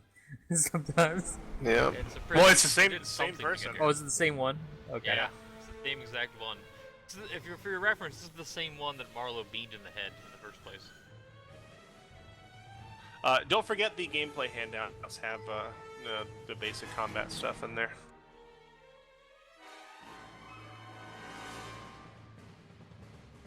Let's see, Rayla 13.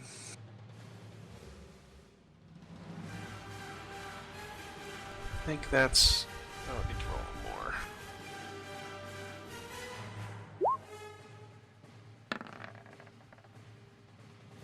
What's his modifier?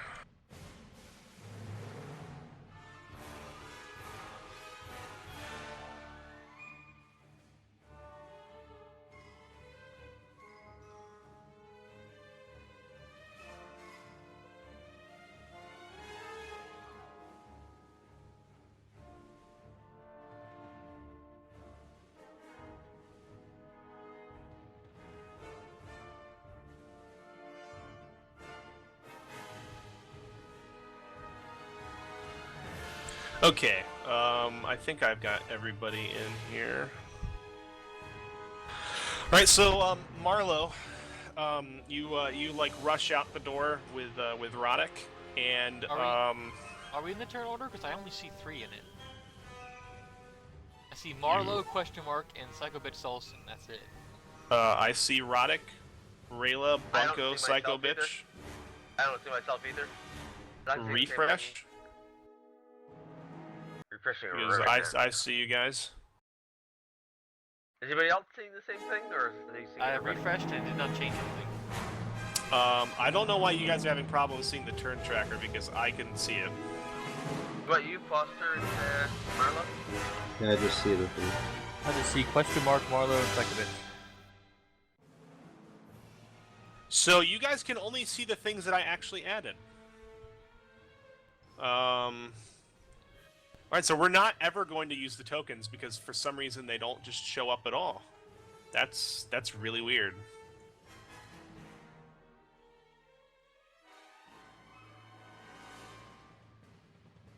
It's probably something to do with the vision rules. It probably is programmed to only show them if they're visible to the other tokens or something. That's still weird. Yeah, that sucks.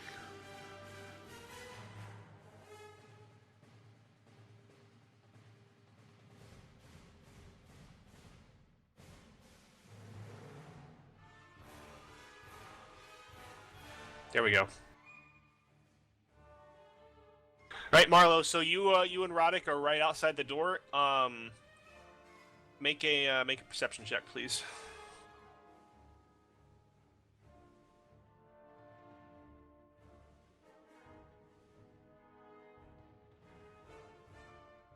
Is that just going to Marlo right now, or do you want me to make a perception as well? You can make one too as well, Roddick. Marlo, are you there? Yeah. I'm in there. Perception check, please. There you go.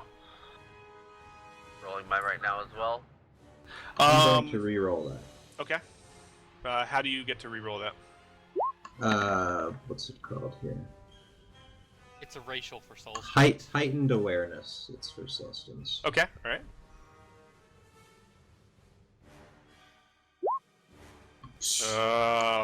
All right. So, I think both of you are outside the door, and you're both looking at around, and then you look at each other. You just know that the screams came somewhere from the south. So I will turn towards the south. Start making my way that way. Yeah. So Like Marlo and Roddick, you both bolt towards the south. Yep. Okay. All right. So you guys both run. Wow, Psycho Bitch Celestin crashes through the woods behind you, Rayla, and flings herself at you for another attack. Actually, I'm gonna make her roll acrobatics to see if she maybe plants her face down in the mud or something. Because she's frantically charging after you.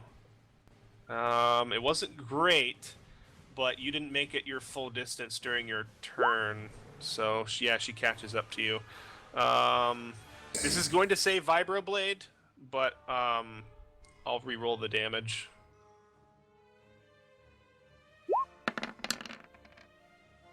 $15?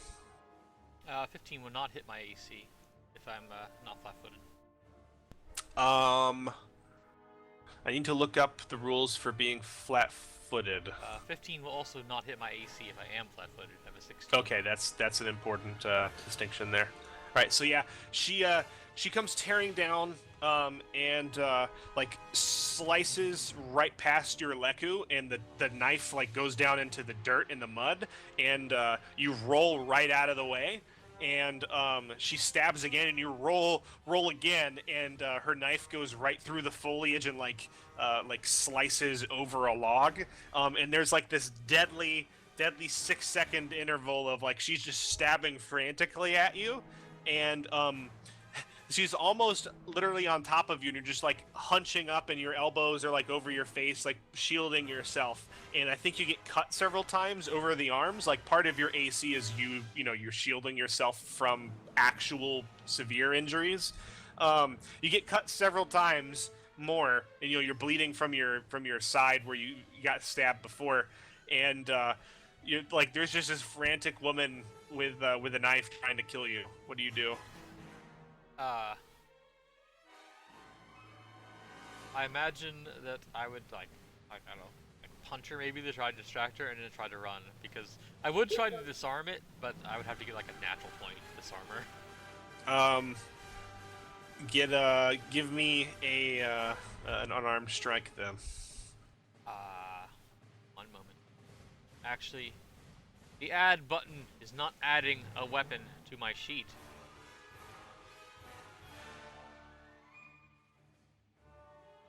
I don't have one made up, but it's gonna be 1d20 plus my your strength modifier, which is plus not Bab. anything. Plus Bab is 2, I think. Yeah, Bab 2. Yeah, it's gonna be plus 1 in the end. Nope. I 11. seriously doubt she has an 11. Yep, does not.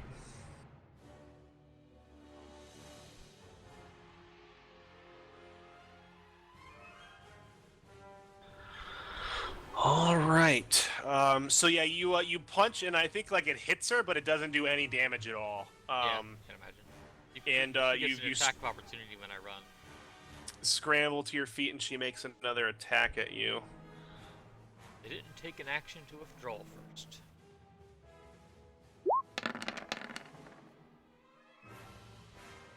You're not flat-footed, so that misses. Yes. But just barely. I think that like scores another line close. down your back. It's painful, but it's not like a damaging strike. And yeah, you just flee in terror through the woods. Marlo and Roddick, another pair of perception checks.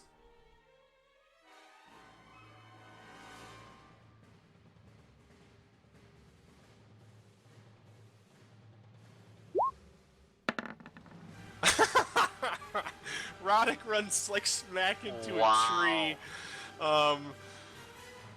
Yeah. So, both of you like run into the woods, and the first thing that happens is Roddick runs into a branch that goes smack right into his face, and gets like immediately stunned for a second. Like he just gets leaves right in his eyes and his mouth, and he's spitting it out, and he gets turned around. And Marlo, you're like running ahead, and you realize that Roddick is basically already gotten lost. And you like I think maybe you turn around to try to like help him, and then you hear like the sounds of fighting maybe 30 or 40 yards away. It sounds like it's coming from this like this small wooded area on the other side of the dormitory to your southeast. What do you do, Marlo? I'm gonna keep running towards that, and yeah, just gonna keep running towards that. Poor Roddick. Like Roddick, you literally like clothesline yourself on a tree. Oh, wow. Alright, so Rayla, you're running, and you look behind you and you see her like almost foaming at the little Sullustan jowls as she chases you, and all of the sudden, a giant, like, hulking figure tumbles out of the bushes and makes an acrobatics check.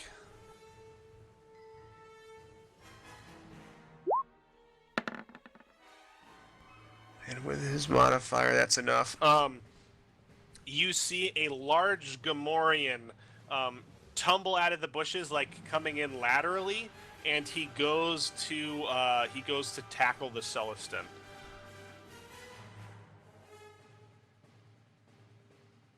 So this is going to be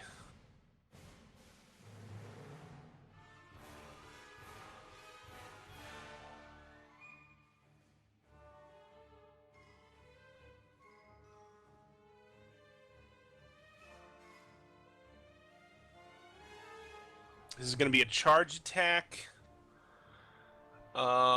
into...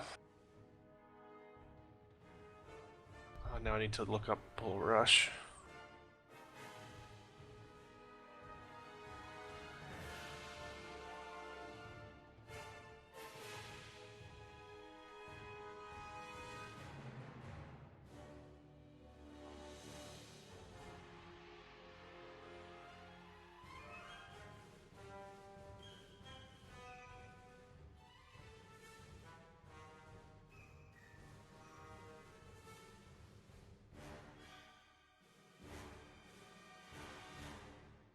Wow, I have to mention, I'm looking at the rules for grab in my combat summary, and it says at the bottom, break grab is a standard action and automatically clears one grabber per character level.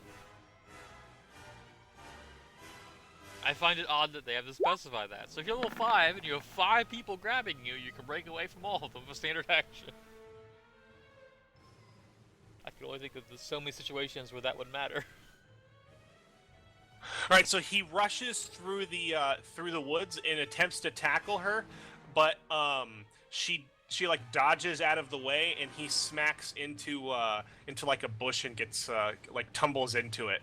It's enough to distract her though, and like she turns and she like I think she during her turn she looks utterly bewildered and is unsure as to what to do. She looks like she loses part of her distance chasing you, trying to dodge him, and she like kind of skitters out of the way, like wielding the knife, and you can just hear her cursing in Celestin as like this new person enters the fray. What do you do, Rayla?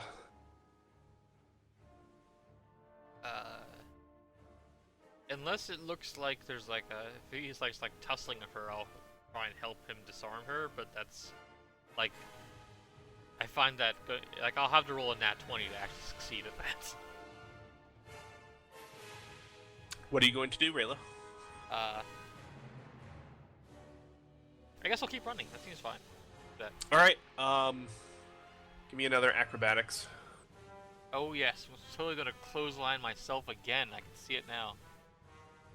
It's like it's on the verge of dark here, like definitely getting dark, and you're running through unfamiliar woods, being chased by a madwoman. Did it roll? Okay, hold on a minute.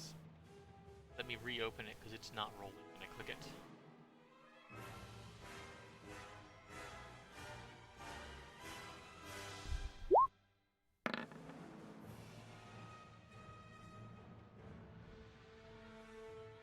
All right. Yeah, that's definitely good. So, yeah, you're able to definitely put some distance between you and her, and you quickly lose. Actually, give me a perception check.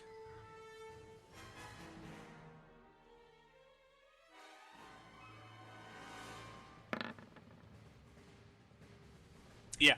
You lose sight of her after like another 20 or 30 feet. You're not sure if she's chasing you or not.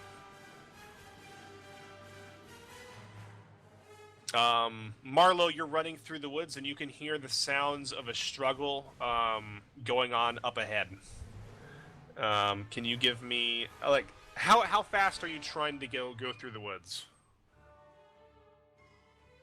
I mean, like running, not like just recklessly fast so that I can't see where I'm going or anything. Okay, so but- you're not going to have to make an acrobatics check, but you're not going nearly the same rate that Rayla was going. So you will not get to the sounds of the scuffle this turn. Although you will get close.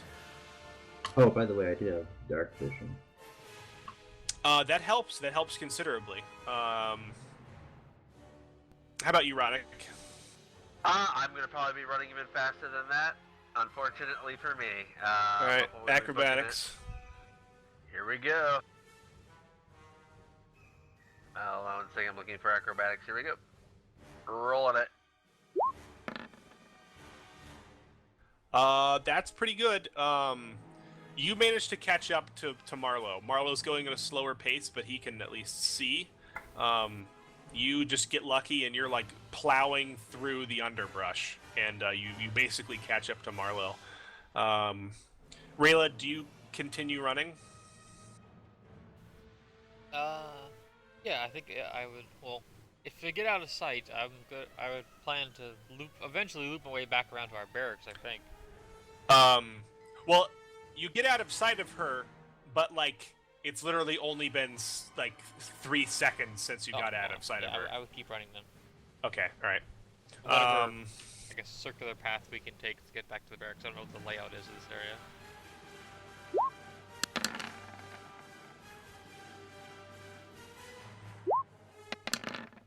Oh God. That's not going to be good. You guys are going to be coming up on probably a very bloody scene.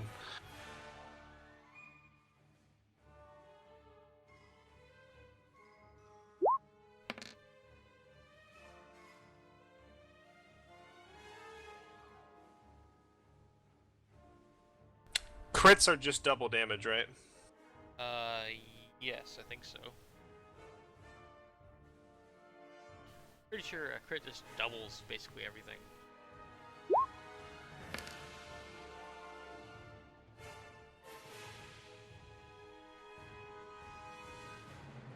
Okay, so I need to roll 2 more.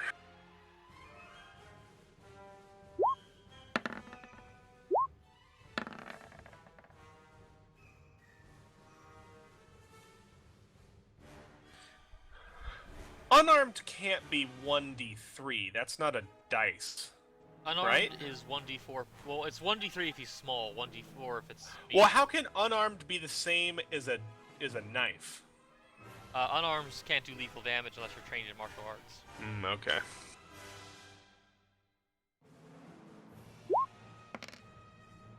Oh God! All right, so Marlo and Roddick, you come around the corner. Give me perception checks, both of you. Going for it.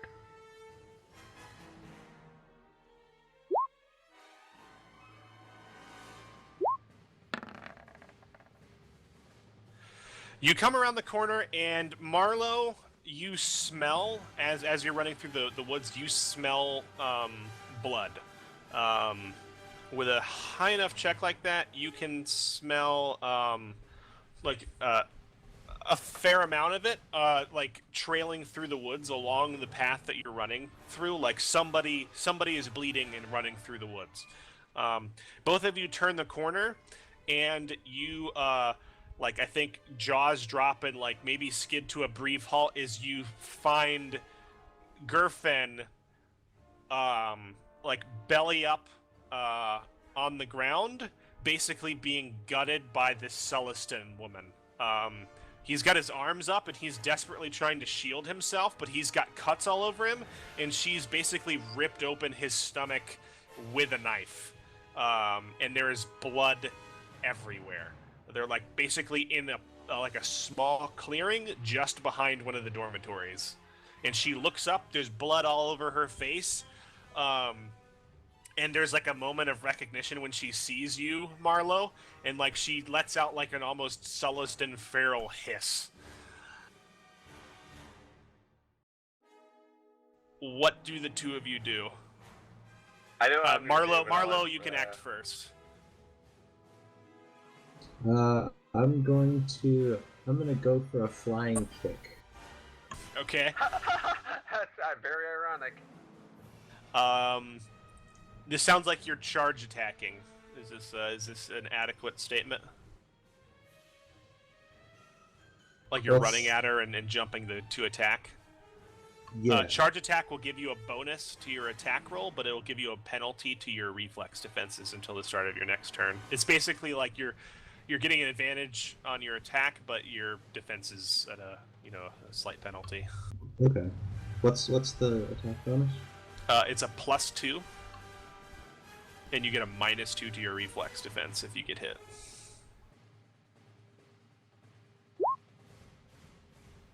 Um, 18 is enough. You deal 4 damage as you charge in there, and you basically kick her right off of like the bleeding, gurgling form of the Gamorrean, and she shrieks as you like. Do you go for a chest kick or a face kick or what? Like kind of like square in the chest, try to just Okay, yeah, knock you her off, like basically. kick her right off, and like land in a heap like right past her. Roddick, you see this happen. What do you do? Does she drop the knife?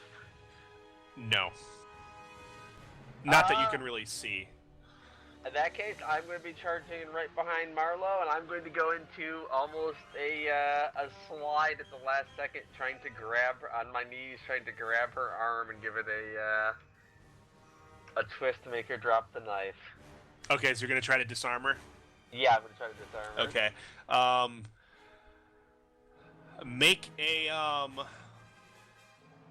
Make a melee attack roll. At -10. No, it's Here not. we go. That's what the disarm roll is. No, stop spouting bullshit. I'm looking at it right now.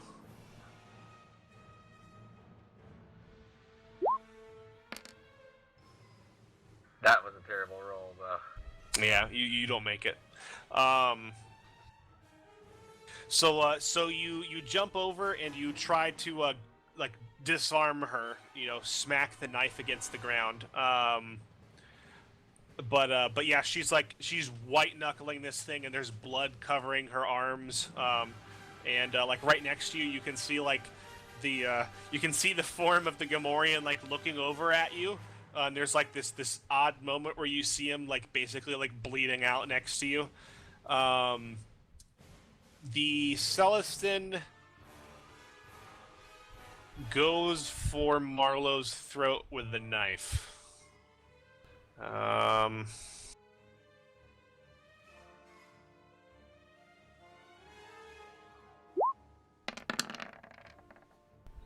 Does a 19 hit? Yep, 19 hits. Oh boy. Let's roll damage.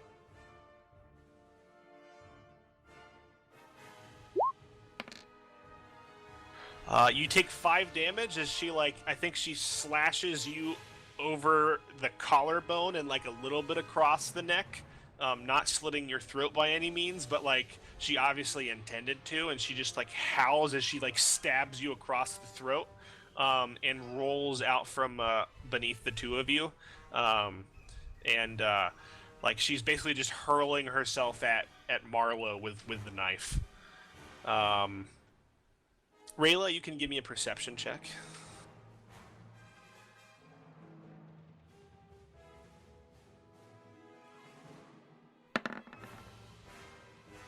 Alright, so, it sounds like you're probably still running away, right? Yeah. Okay. Alright, you don't hear anything. Marlowe, what do you do? Where are disarm attacks covered? Oh wait, here it is. I just know. It's about 1/3 down the notes that I just opened up to everybody.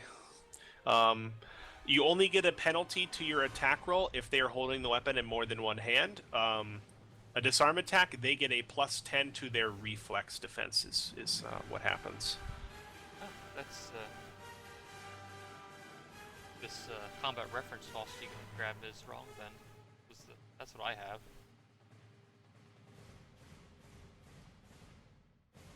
Effectively, it's the same. It just does it differently. Yeah,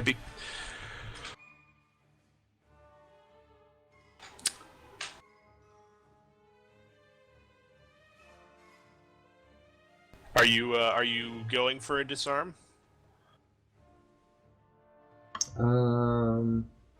No. I'm gonna go for just a unarmed attack. Okay, alright.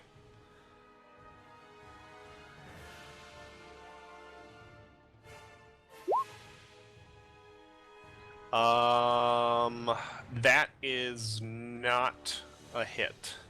So, that's unfortunate because that was good damage. So you know what? I'm gonna force point that. Ooh. Man, Marlowe's using the force. That's a hit. That's a nice roll, man. I haven't been using force points lately, so I decided to actually use them before I level up this time. Nice. So, wow, a whopping 6 damage.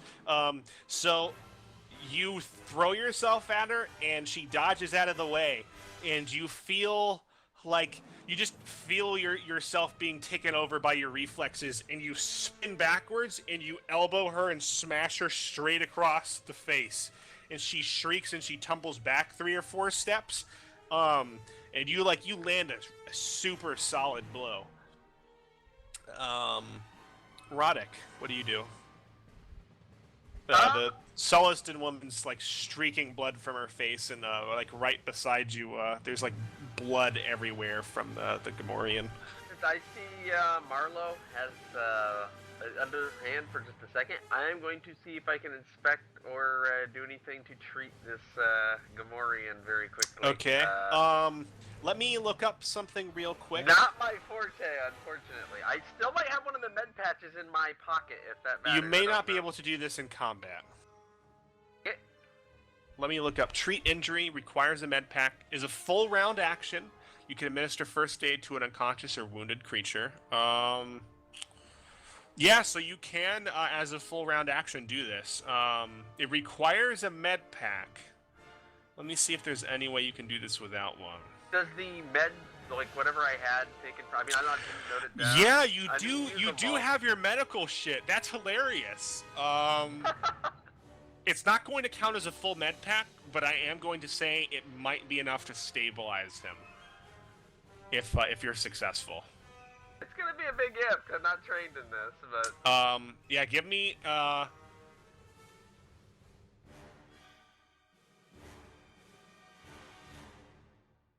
let's see here. Using a medical kit grants a +2 equipment bonus on your skill check. Give yourself a +1. Which skill do I actually roll? I'm looking for medicine. I don't see it. Treat injury. Ah. Okay, here Force we be go. with erotic.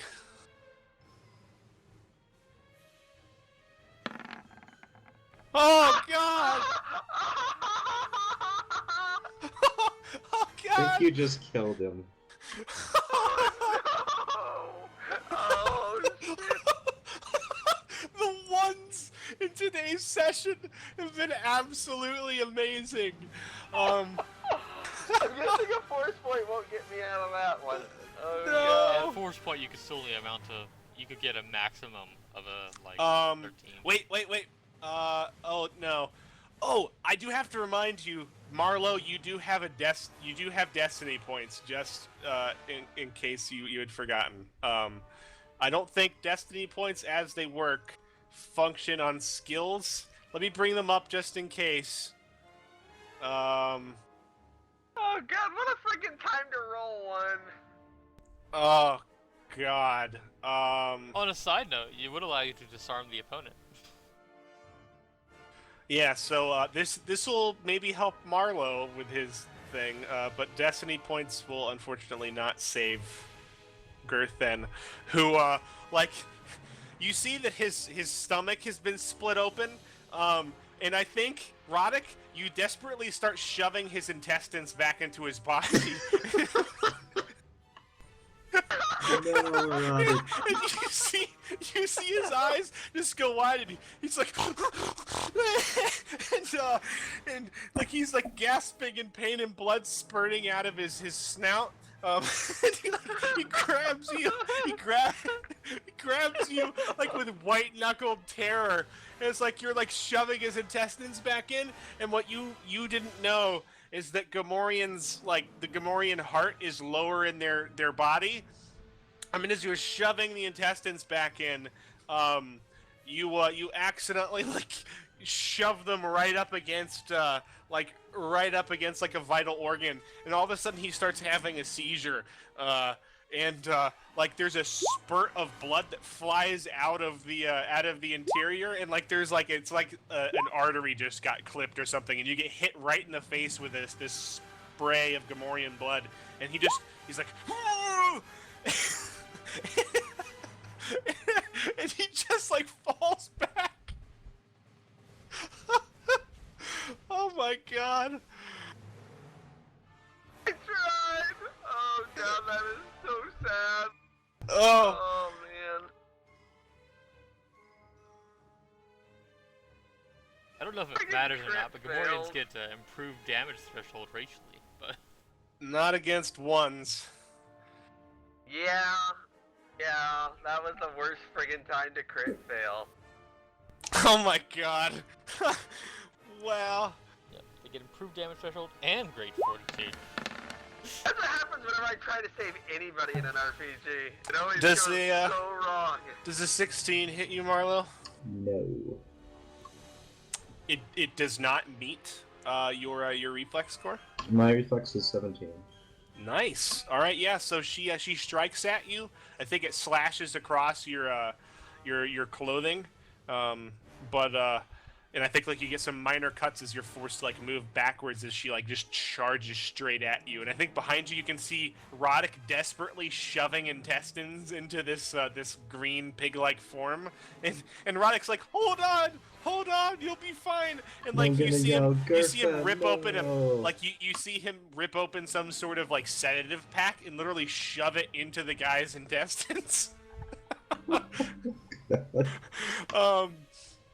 Rayla, make another perception check. There's a very slight chance you might hear like the screaming, like the death screams. I somehow doubt it, but I will roll it.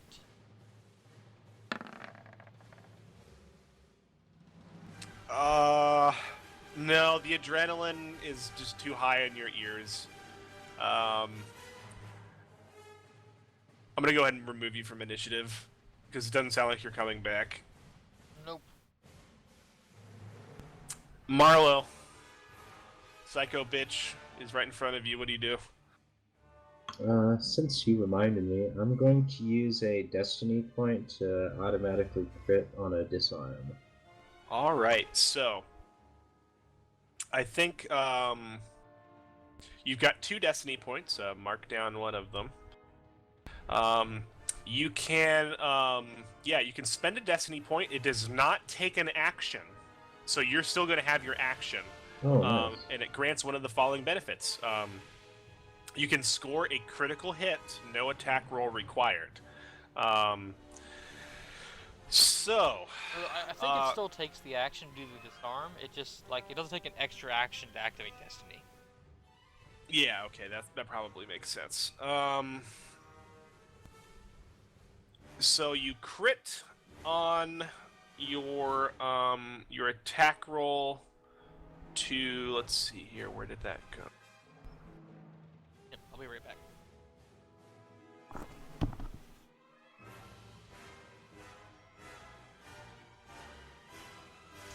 Disarm. So you use a destiny point, and tell me how you remove the knife from her grasp.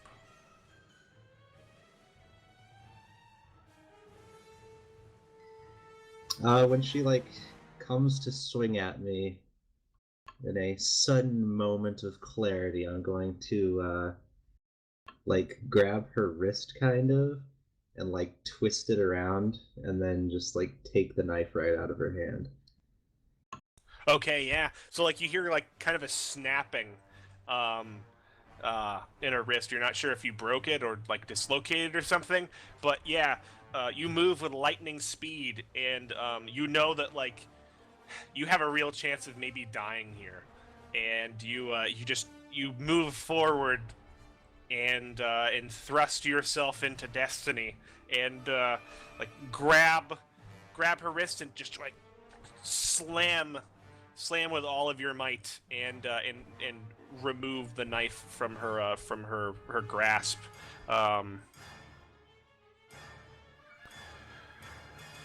Roddick,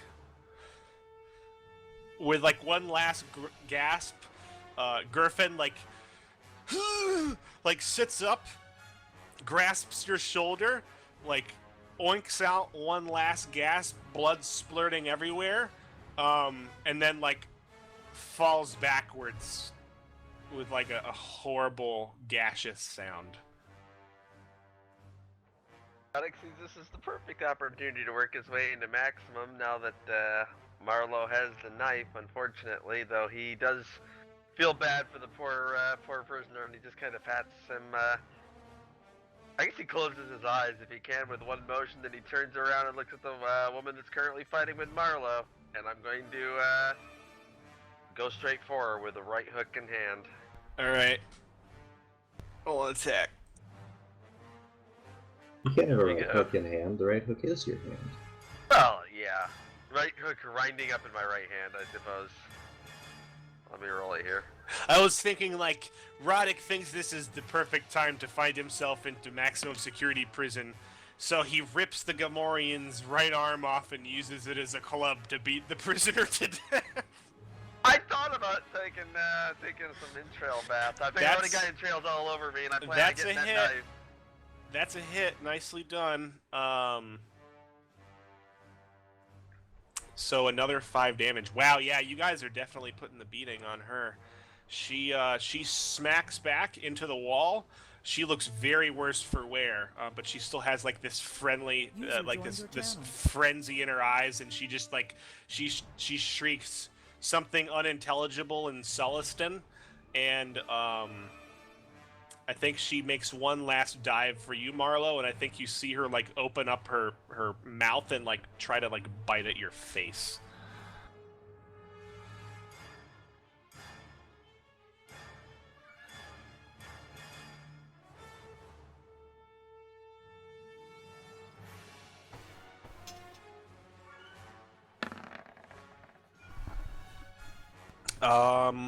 What was your reflex? 17. All right, yeah, she gets you. So if it meets the reflex, then it's a hit, right? Yep. Okay.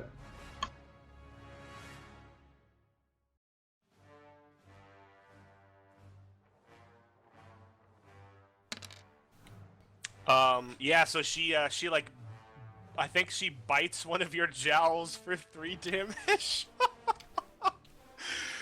Oh god, she's like utterly feral now. What do you do? I'm gonna try to smack her with a good punch. Alright. Me and unarmed.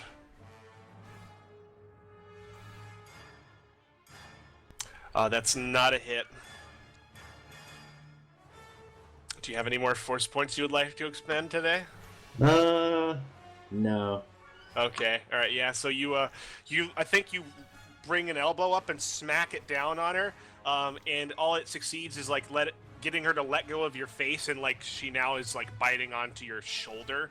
Roddick, the Celestin is literally trying to tear Marlowe apart with her teeth. Since she's currently clinging on Marlowe, I'm going to try to come up behind her, grab her around the midsection, and suplex her into the ground. Okay, I'll give you a +2 because she's not actively trying to really get out of the way. Here we go. That's enough, Roddick. Describe to me how you knock her unconscious with a suplex. It's -5 because he's grabbing her though, right? This is less a grab and more of an unarmed attack. Yeah, I'm going to grab her right around the midsection as she's clinging on Marlowe, and then I'm going to suddenly throw my weight backwards and literally bring her head first into the ground behind me as I suplex her straight off of a poor Marlowe and straight into the ground. Oh Probably with god. A little splat. Yep.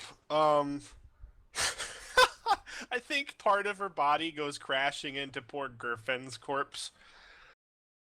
And I think you're both like left there after a moment panting as Roddick, you get up and you look down at the unconscious Celestin, covered in blood, and you're both of you are covered in blood. In a moment of quick thinking, I'm going to the knife that I have, I'm going to toss it over to Roddick, and then go over to the Celestin woman and just start kind of smearing her blood all over me. Okay, yeah. I see what you're doing. I'm gonna let you roll with it, and I'm gonna definitely have the knife up and kind of think about how long it's gonna take for a freaking security response out here at the second in my head. Well, at this point, it's literally only been about like a minute and a half, and you guys are kind of out in the woods. But yeah, I think we get kind of a funny view of, I think, Rayla sitting down at a bench somewhere, like maybe a quarter mile away, like trying to staunch her own bleeding, and she sees a security speeder zoom by and like go in the general direction of where she had been ambushed, and then like maybe 10 minutes later it zooms back by, and you see in the back, Rayla, you see, of all people, Marlowe and Roddick covered in blood, both bound behind their backs. Yep. You also see an image of Rayla being completely baffled at the situation. Well, also in the back of the speeder, you see an unconscious form of the woman who had attacked you, and you see a large like body beneath a white sheet in the back, and there's like a huge stain of red blood like pooling out beneath the sheet, like of this corpse, like a huge tubby corpse, and they all ride by you like in silence. Yeah. They might have picked Roddick up very intentionally not being sneaky, but looking like he was trying to be sneaky, walking away with the knife. So it looked like he's trying to get away from the scene when they picked him up, just for extra credibility. Well, that was certainly an interesting little fight there. If Rayla had not rolled so poorly on her stealth, maybe things had not gone in that direction. It probably wouldn't matter anyways. I didn't know it at the time, but being a Celestian, that woman gets to roll perception twice. So Yeah. So I think, like Rayla, do you go to the medical center given the nature of your wounds? what is the natural healing rate? Because that's like not a lot of my hit points. Um, natural healing. I doubt it would be all of that. It would be a good portion. So I can fix it in like 6 hours of rest of a force trance. It'll be done. Yeah, if you would go back instead, it's entirely up to you. Yeah, I probably just go back to the bunk. Okay.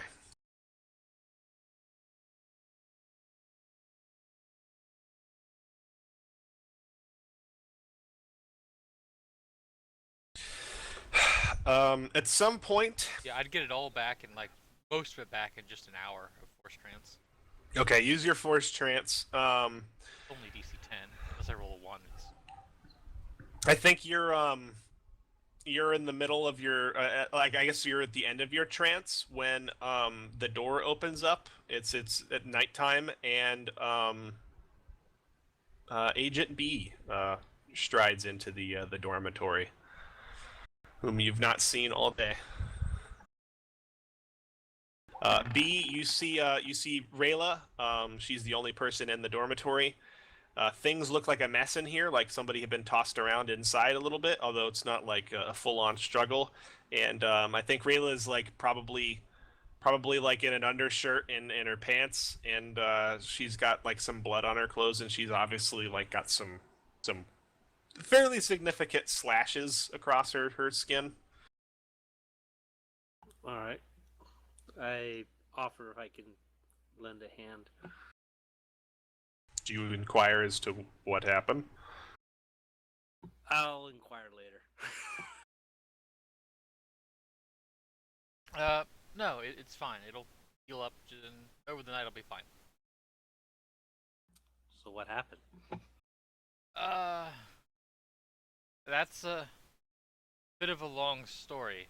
You know, It's actually sort of a short story. well, it is, and it, well, you know, you were there the other day with Marlo, right? When he threw that container at the Salston woman, the crazy one. Oh, so the one with the knife got you. The one with the knife caught me following her while she was following Marlo. Okay. She stabbed me in the woods, and I ran off. And from the looks of the speeder that went by, I think Marlo and Roddick chased after me, and were involved in an altercation with her. There may have been the death of a Gamorrean involved, I think. Well, there was at least one large body. I'm not sure I know it was actually a Gamorrean. So I leave you guys for one day, and you guys kill and take body counts, huh? It wasn't exactly my choice. So where's the rest of the group? At the hospital? I would assume wherever the speeder went. So either the infirmary or the police station, or whatever that happened, or I guess the guard station, whatever it happens to be where that speeder goes back to. All right. You feel up for going over there, or? I'm not sure I really should. Marlo and Roddick are having some crazy plans. Roddick's been wanting to get himself into maximum, but I don't know if that really counts. I myself am probably going to just be fine in a couple hours. I just ran away from it all. Wasn't exactly up for fighting a psychotic Celston with a knife at the time. All right. Well, I can stick around if you think you need some protection, but if not, I'll go over to the hospital and see what's going on over there. I think I'll be fine. As far as I know, the only person out to get me Wasn't even out to get me, but out to get Marlo. I just happened to see her doing it. All right. So, what is this about you trying to play dead? All I heard was you were putting blood on yourself, Marlo. Yeah. The words playing dead were never mentioned. I thought we were gonna get a chance to like do some more acting before the speeder came and picked us up. But yeah, that was the idea. Was I was gonna like smear blood all over myself and just kind of like do my best playing dead impression, basically, for anyone to see. Give me a deception check, and Roddick, you give me a deception check as well. Sounds good. This may alter Rayla's story a bit.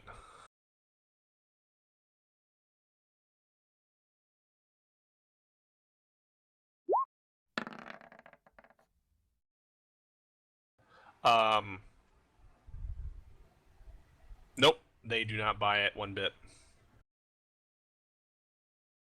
Like, you have no visible wounds aside from, like, some bite marks on your neck, and, when they go to, like, pick you up, Roddick is rather unconvincing if he's like, they killed Marlo or something, and, one of the guys is like, hey, man, this guy only has some bite marks and, like, a couple cuts on his arm.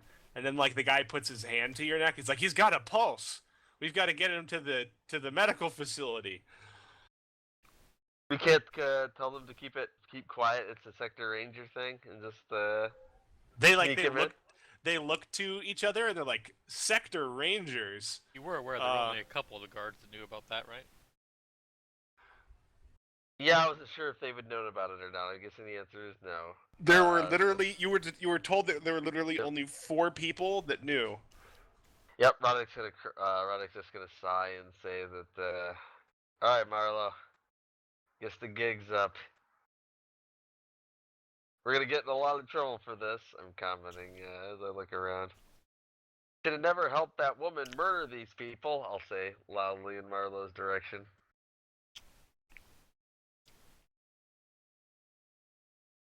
I'm just gonna lay there and be like, oh, it hurts so bad. They believe that. So what exactly do you tell them happened there? This is when you guys are taken to the security station.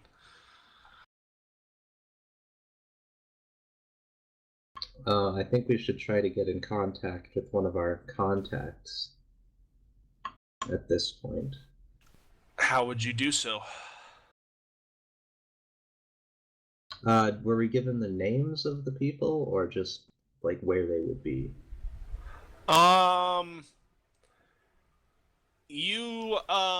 Yeah, I think Roddick was given the names of the people. They're the 3 guards who have shifts at Security Station Bravo, as well as the woman who actually runs the facility. Well, You're not dealing with any of those 4 people. You're also not together when you're interrogated. Until I can get my phone call when they come in and ask me what happened, I'm just gonna say that things went sideways, and I won't say anything more. I'm going to be stubborn on purpose. You don't get a phone call on BELSAVIS. You're in prison. Okay, in that case, I am just going to. I'm just gonna keep my. Well, things went sideways, and I'm just not gonna say more than that. I know my fingerprints are probably all over the knife and crap if they check it. So. How about you, Marlo? I'm just going to just tell them exactly what happened from my point of view, basically. Well, it sounded like Marlo wanted to get in touch with the security people. So how are you doing that? Well, I don't know their names, so I don't really have any way to get in touch. But are you trying to? I mean, I'd like to. I'd like to, like, just kind of tell them exactly what happened. Don't embellish it or anything, and then mention, like, that, like, I'm undercover and I'm supposed to be, like, contacting. All right, give me a people who, like, persuasion. or whatever. Give me a persuasion roll. And Roddick, give me a deception roll again.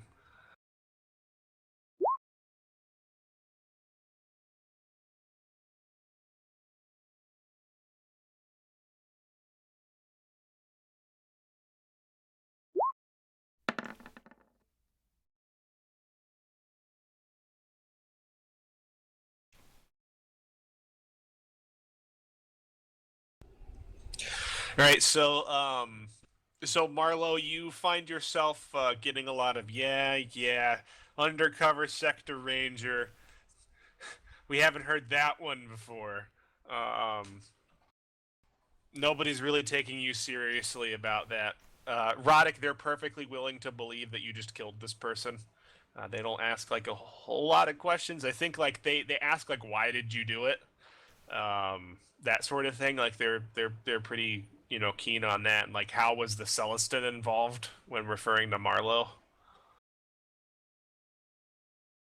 I don't know. That woman said she'd pay us if we acted as extra muscle, and she started stabbing somebody, so I wasn't paid to ask questions.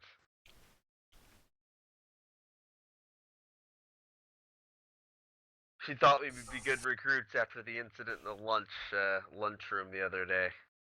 So are you telling them that Marlowe was involved too?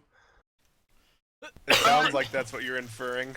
Yeah, I'm inferring right at this point that we were both involved, since Marlowe's already been dragged in on All right. So Bunko, it sounds like after you talked with Rayla, you wanted to make your way to the security station, like to the. I think you first went to the medical facility. It's after dark. You wanted to head there to see like what was going on. Yeah, is there a curfew though? Yeah, there is. You can technically travel to some places if it's like an emergency, the medical facility being one of them. You might, you might get picked up by security, and you might get asked some questions, but Is it past curfew? yeah. I am already at the hospital. Notably, it was probably curfew when you arrived back at the dorm. That was why you were coming back. Oh, okay. All right. I guess if I'm already here, I'll inquire about my my bunkmates. No, what I'm getting at is it was curfew when you got back to your dorm. In order to get to the hospital, you're going to have to travel there after curfew. Is that something you're willing to do? No. Okay, so you're going to just be staying there for the rest of the night. Yeah, I'll watch out for Rayla then. Okay, all right. All right. So the next day, Rayla, you're feeling better, and you and Bunko kind of rise. Marlowe and Roddick have not been returned to the dorm. What do you guys do? I'm gonna make my way over to the medical facility. Okay. Do you go with her, Rayla? Yeah. Okay. All right. So you guys go over there. I imagine that might even be standard operating procedure if your bunkmates aren't there when you wake up. I think on the way there you see Signal. Signal. Have you been making any new inquiries since the last time we saw you? I would have went and checked out those doors. Yeah. So let's talk about that. What was first on your list? Because you had 3 that you wanted to see. Likely the utility door, because Rayla had mentioned something about a ship. Utility would have repair materials. Just trying to confirm her story, type thing. All right, so you're able to easily get into that facility. Like it's one of the maintenance facilities. You're kind of supposed to be there. Give me a mechanics check to diagnose the problem. And I'm assuming while you're there, you might as well fix it since it's got an open ticket. Yep. It's a Wow. 36. Damn. Wow, that is one shy of a crit. It looks, it looks like this door, was at one time, forcibly opened, and the locking mechanism was broken. And this is the door that keeps like randomly locking. It seems like somebody did something to try to get it to lock again, and it like broke the lock. So like the the locking mechanism just randomly sticks and will not unlock at some points. Inside the bay, I'm assuming you're like probably curious as to what's stored in here. I would look around in there. Yeah, there's several empty containers. Like there's several unempty containers too, but this is a small storage room filled with refinery materials. They're all kind of just labeled with numbers and various kind of chemical names. Can I roll knowledge technology to identify some of the chemicals? Not technology, or it'd be natural physical sciences. Ooh, I don't have physical sciences, so Yeah, you could do like a general knowledge check. It wouldn't give you specifics on the chemicals, but you might recognize like, oh, that's an oxide or something. Do they have like barcode scans on them or anything like that? So yeah, you definitely, looking at these materials, see that they're definitely rather volatile, and they're pretty restricted. You don't exactly know what they would be used for, but it stands to reason if they're restricted like this, it's like they could be dangerous in some fashion. do any of them appear to be missing, like empty crates and stuff like that? Yeah, or... there definitely are. I think there's 4 crates of one specific compound that are empty, and they're It's just the they're one I was registered looking as for earlier. actually they're actually registered as like supposedly being full. There's not a shipment due to replace them for like another month. This is the chemical Marlo was looking for earlier. One might assume that. Nobody ever. Marlo never shared I don't this know information Marlo was with the looking group. for it, but Yeah. All right. So what's next on your agenda? See which dorm that door goes to, or like. Yeah, I mean, it was. or actually, Yeah, it was like you said dorm 31 C1. C or yeah C1. Yeah, you just head over to C1, or do you do any like what exactly do you do? I just head over there and like well, actually, I would query the computer as to the type of inmates that are in C1, that kind of thing. So C1 is pretty much a dorm facility exactly like the one you guys are living in. It's not terribly far away from your dorm facility. I guess it's not your dorm, but your friend's dorm. Are you like just scanning the roster to see if any names scanning pop over the out? roster, see if anything pops out. In particular, There is one name on here that you have seen come up before, a Limi Vukto. A minimum security prisoner, Duros male, registered as being convicted of smuggling, theft, and bribery. he's one of the ones that disappeared, right? Yep. He's the pilot.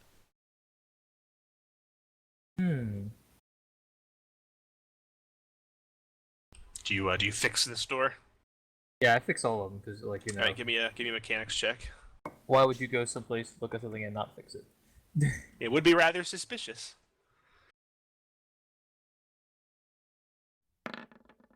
So yeah, it looks like maybe this door too was opened illicitly. Although this one, it looks like it actually was not physically jammed open. It looks like it takes you a while to determine the problem. It's actually not something wrong with the door.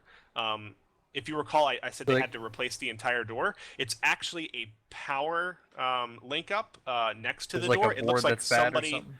No, it's actually somebody popped open the power grid next to it and hot wired the door to open up, and they've like replaced the door because the old door apparently had a problem when this happened.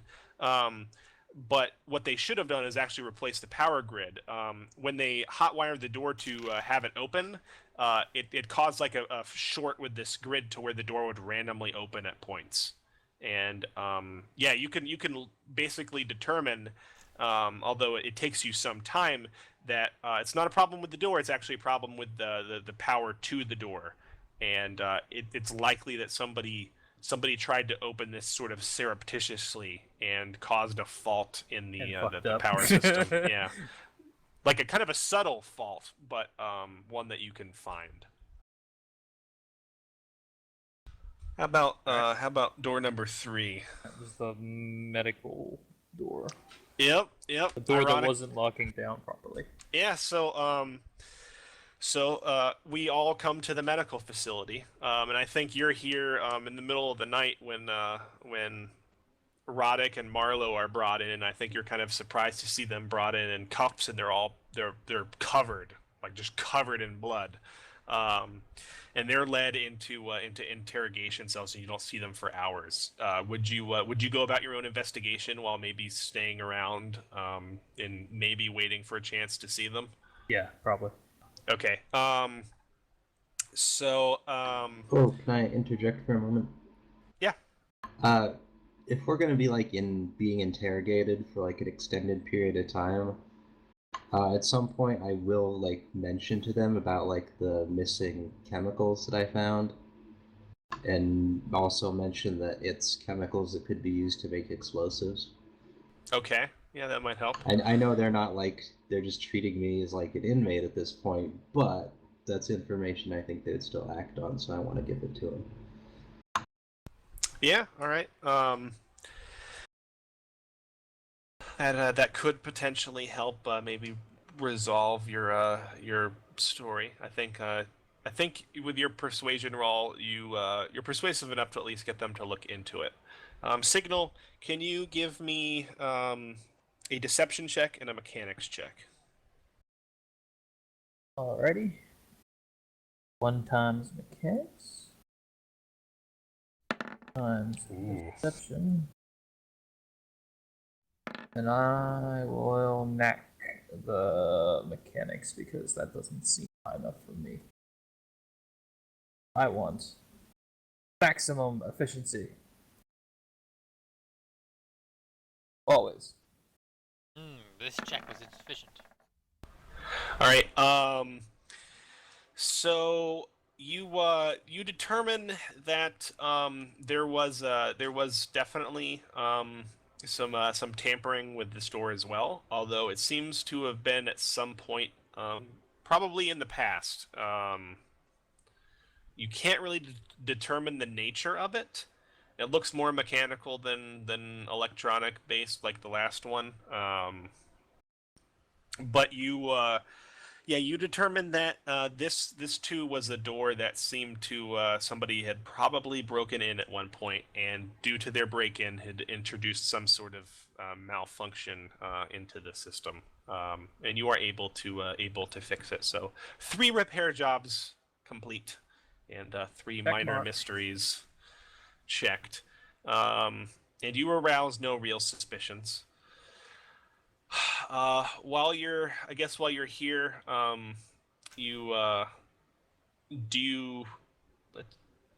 I guess you're probably here during the night, and you see both Marlowe and Roddick eventually being led out of their interrogation rooms and to probably temporary holding cells in the facility.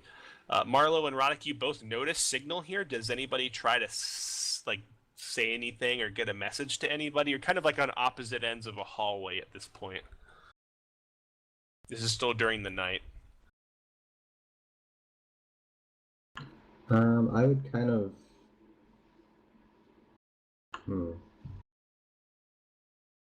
I don't think I'll say anything. I'll leave it up to Roddick if he wants to say something. Radek's just going to stay mostly silent. Knows that if he talks too much, that's going to blow his cover in a completely different kind of way. So silently brood through the night. All right. So If they Signal- look my way, I try to put some of the information I gained on my screen quickly. it's way too small for them Oh, okay, to read okay, at any okay. distance. Oh, they're far away. Okay, never mind. You're at the end of a hallway. Yeah, more than like 3 feet away, it's impossible to read anything on your screen. Okay. Would you try to like maybe hang around the facility? If you were there, basically, we'll just say. Since they're occupied, I would try to run into Rayla at some other point. Yeah, Rayla. I think you find Rayla and Bunko when they arrive at the facility, in the morning. So Rayla and Bunko, you arrive at the facility. It's half of it is the medical facility, and half of it is the security facility. It's kind of like the headquarters for, basically kind of like the emergency response for the facility here. And you arrive into the the interior, and there is ostensibly like a waiting room here, and there's a person up behind a desk. I think it's a female Togrita. Is that the species? Ruta? The other, like tail-haired species thing. Yeah.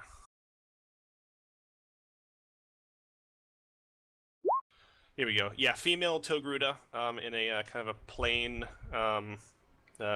infirmary uniform. And I think you see actually Signal in the waiting room, messing with like some sort of panel. I think Signal, you've probably been here for a while, and like you've basically been rerunning diagnostics on this place as you've been thinking of what to do. You all notice each other, but the two of you have walked up to the help desk essentially. How noticeable is Rayla's wounds? They've actually healed all except for like some lines, and that actually give me a perception check, Bunko, please. Actually, intelligence check.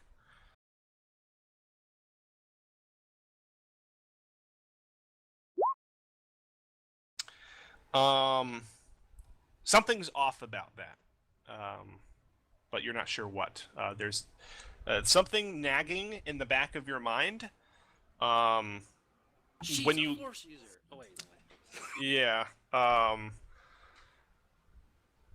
definitely kind of something wrong. Like her wounds should not have healed that quickly. Like she still has wounds there, but they're mostly closed up. All right. I just file that in the back of my head. So you two are standing in front of the desk, and the woman turns to you, and then she says, hello, is there anything I can do to help you today? Yes, our bunkmates, well, are we actually in under our normal name? Should I know that? Yeah, I think you guys probably just filed yourselves in under your normal names. There's no HoloNet access, so they can't nobody can really, like, do a search on you. Okay, Marlowe, Sean, and Roddick Concord weren't in the bunk this morning?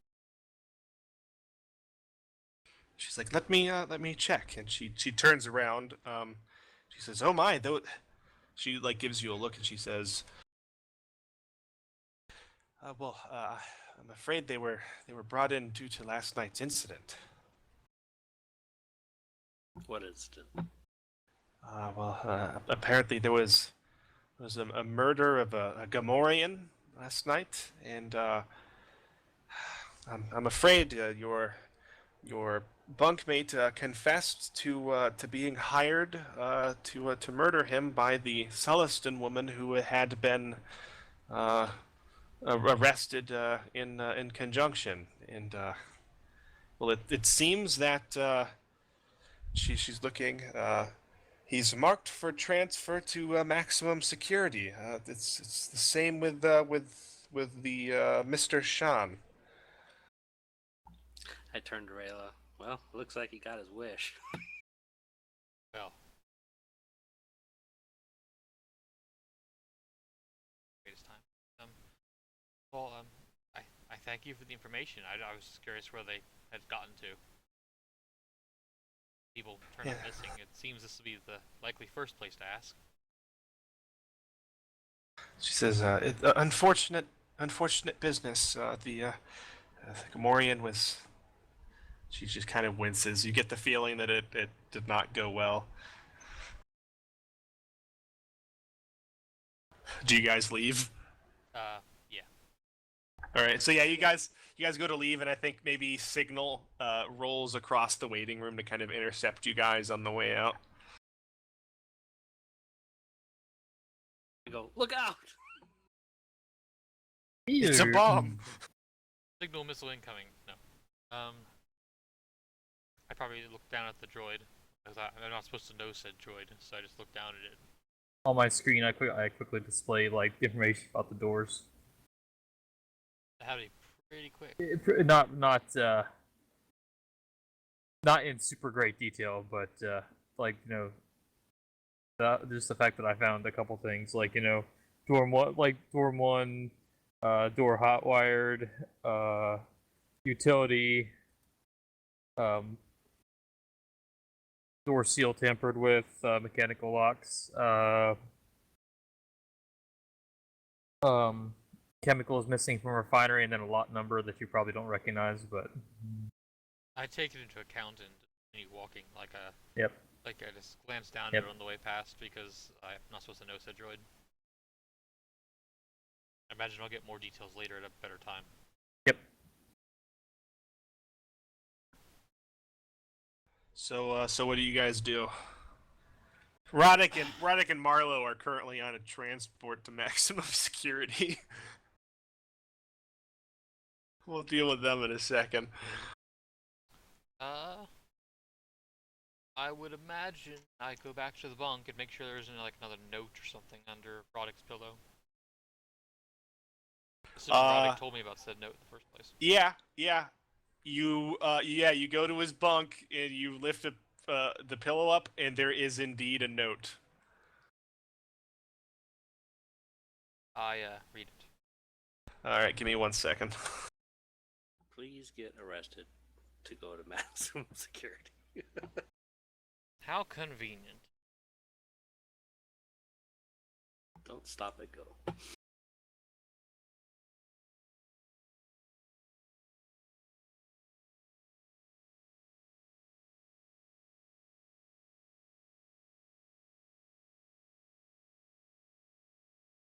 Well, depending on what the note says, but before we got to the note, I probably would have been just talking to Rayla about what our next steps could be, if we should inform security or not. I guess that depends what the note says, doesn't it? Yeah.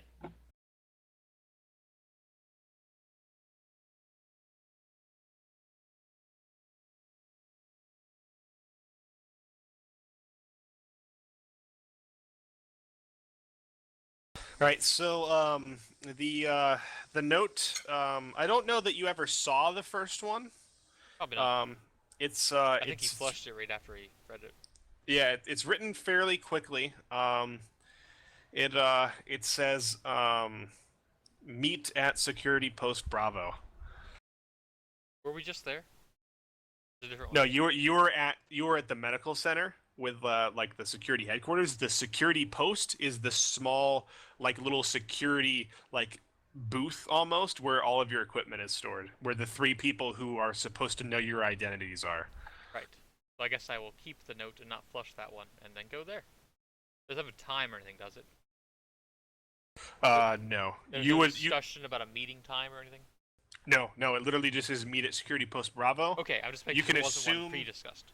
You can assume what you can from that, given that it doesn't say a meeting time. It seems to me that if she didn't specify a meeting time, that she's probably there waiting to talk. So I would just go there. Yeah, we make our way, but I mentioned to her that this could also be a trap. We don't know who this was written by. It could be, but I find it hard to think that if it were a trap, they would tell us to meet at the security post.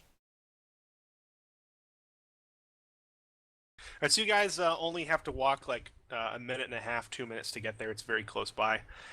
And essentially what it is, it's a small building.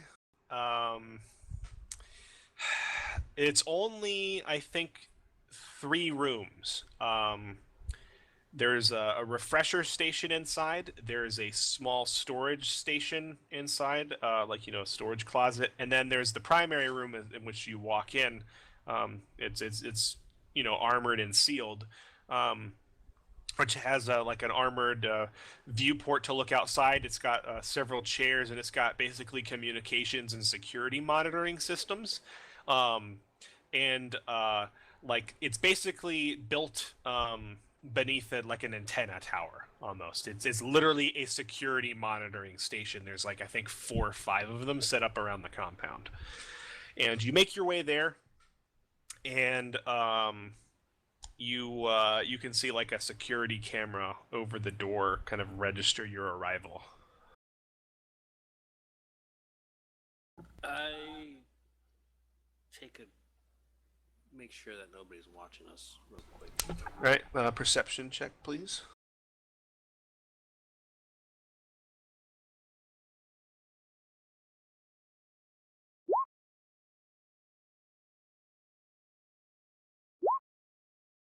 Looks clear.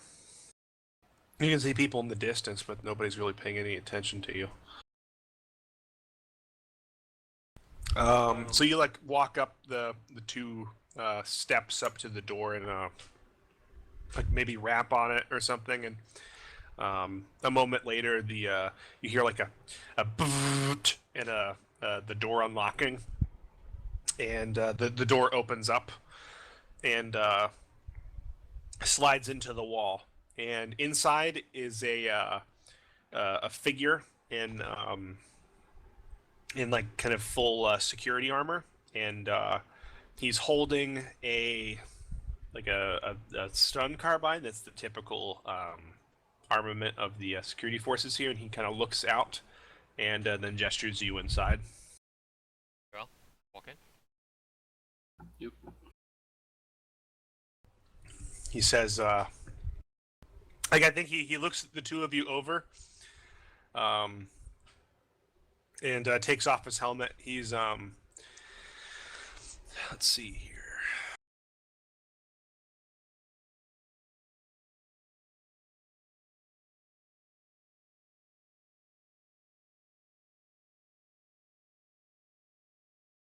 He's a human in his early 40s, I think, and he just kind of he smirks, but not in a particularly crude manner. As he kind of takes you both in. He says, "Oh, my lucky day.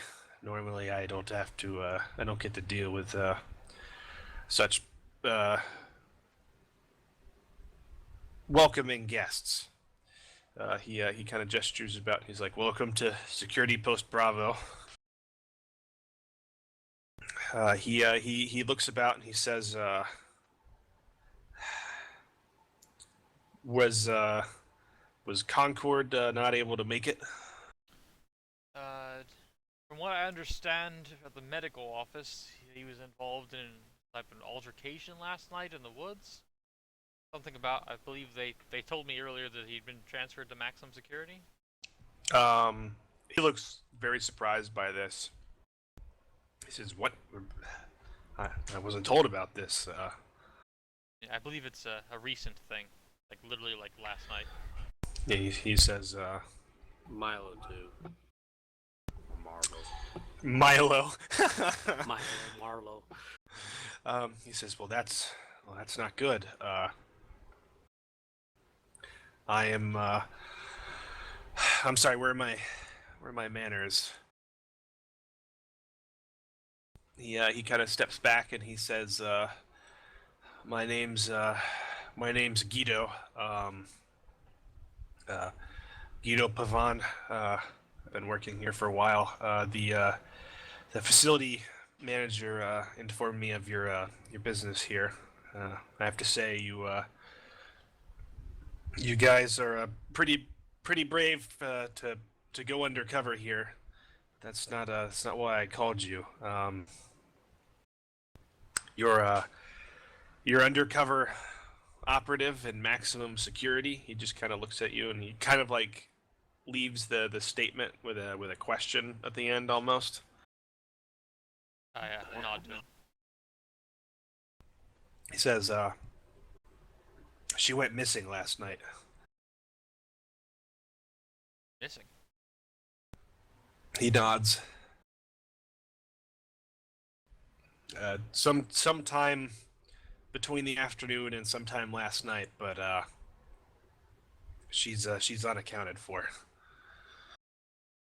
Now that can't be good. I've only heard. I have suspicions about the ones we were sent to look for. They may be of some help. I believe the droid from our ship. I believe he might have information as well.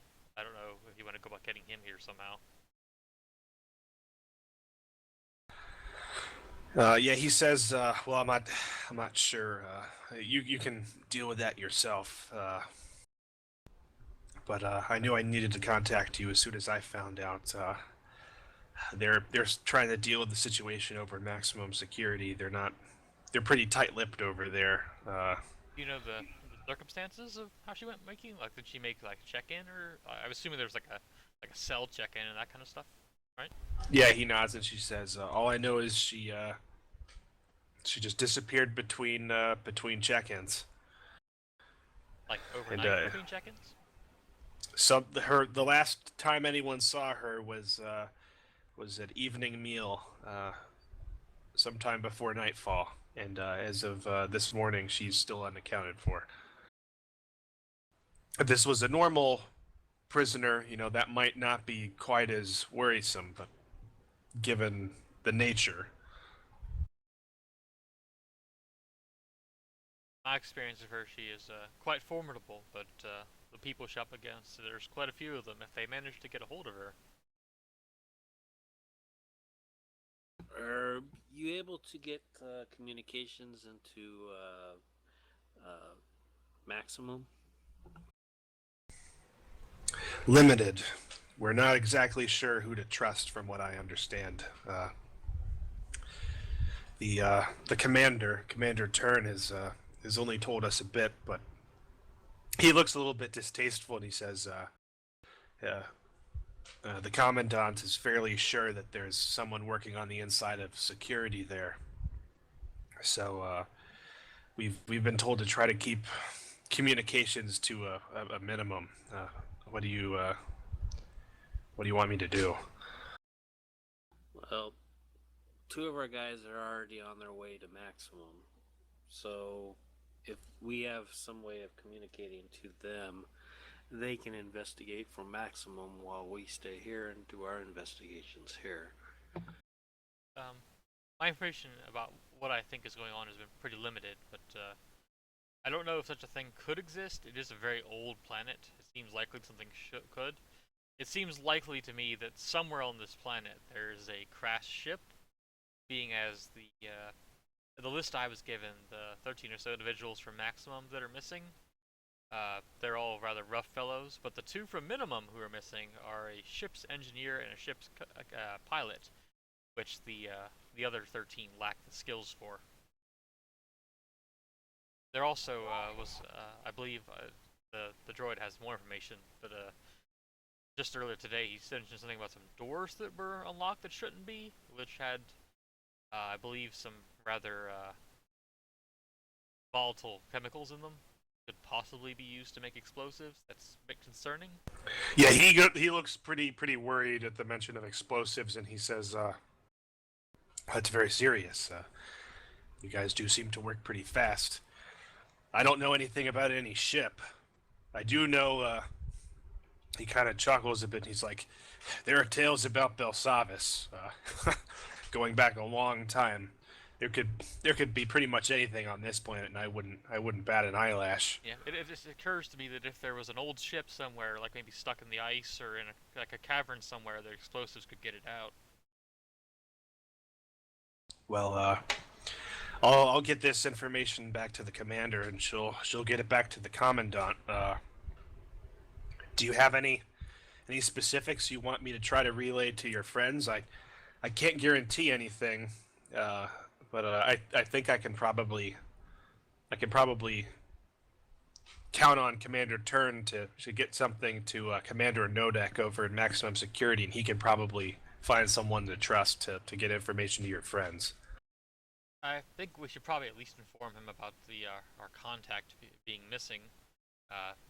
As to what else to tell them, I'm not sure what the situation is in Maximum.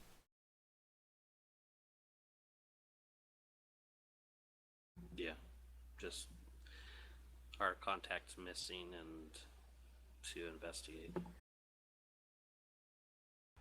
All right, yeah, he nods. He says, all right, I'll do what I can, and I'll inform the other shifts. He kind of just gestures to the building in general, and you guys remember that he shares this building with 2 other guys around the clock. Says, if you guys need anything, make sure you come back here, and stay safe out there. I heard about that shanking. I didn't know that was you guys, though. Yeah, I believe it was a Sulston in question. I think Marlowe rubbed her the wrong way on day 1. We don't get a whole lot of violence like that, but there's a lot of people in here that can be pretty hard to pin down. So I think we switch gears a little bit, and we find Marlowe and Roddick on the transport to Maximum Security, along with 2 other prisoners. I think maybe 4 other prisoners. There's a let's see. There's a Mon Calamari here, with a scar across his face, and he's missing an eye. You guys are all riding in the back of this transport. You're all cuffed with stun cuffs. You're all in your prison yellows, your jumpsuits. You're all fairly heavily restrained. And there's no less than like 6 heavily armored riot guards in here with you, and you're riding down a like one of these fairly heavily secured paths between facilities. And there's also the Mon Calamari has literally not batted his 1 remaining eyelash at anybody. He's not really looked at anybody else. He doesn't look like fresh Orm, does he? Give me a perception check.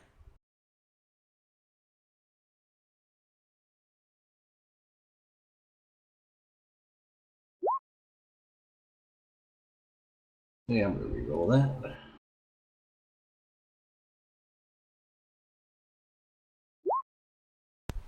At first, you think he might, but no. The eye is a dead giveaway. But yeah, you get excited for a moment when you see another Mon Cal in here, because you can't figure there's a whole lot on BELSAVIS. The other one of the other prisoners riding in here is a Twi'lek male, missing half of one of his leku.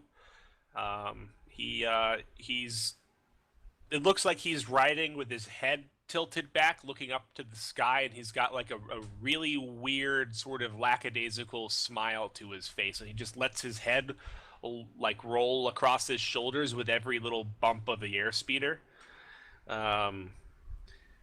The other 2 prisoners, one is, I think, so Marlowe and Roddick, you're seated next to each other, and there's 2 benches here. There's 2 bench seats, and the 2 bench seats are seated across from each other, like wagon style. And directly across from you, Marlo, is the Celestin woman. And like Hopefully you can sans see, Shank. yeah, you can see she's got her stun cuffs on. She's heavily restrained. She's got like horrible bruising over her entire face. One of her eyes is just swollen shut. And she's just glaring at you with her one good eye. And across from Roddick, like literally shackled to the bench, in the prison yellows with an actual, like plastic, like clear muzzle over its face, like freaking Hannibal style, is an Ewok with that looks very familiar. That's just constantly staring at Roddick. That's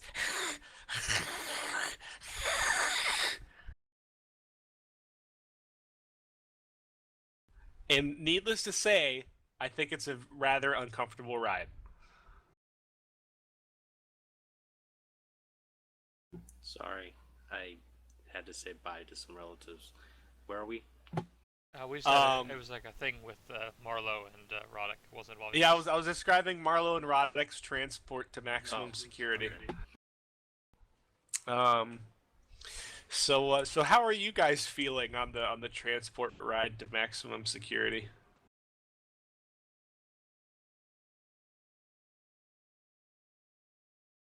Either of you?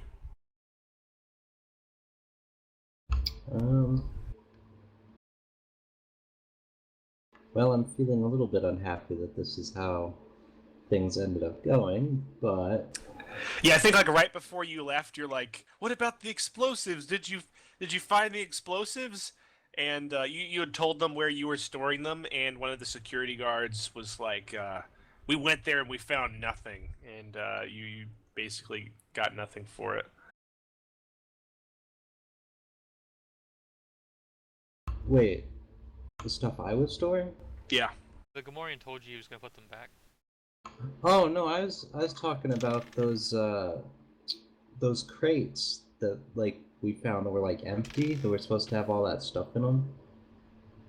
Well, the problem is you didn't know specifically where those were Oh, okay. because you didn't go find those yourself.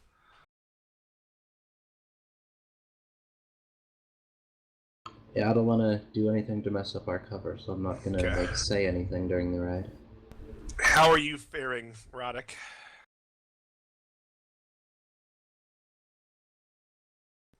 Roddick? Oh, I think we lost Victor. Roddick fell asleep. I hope not. He's due for another game later.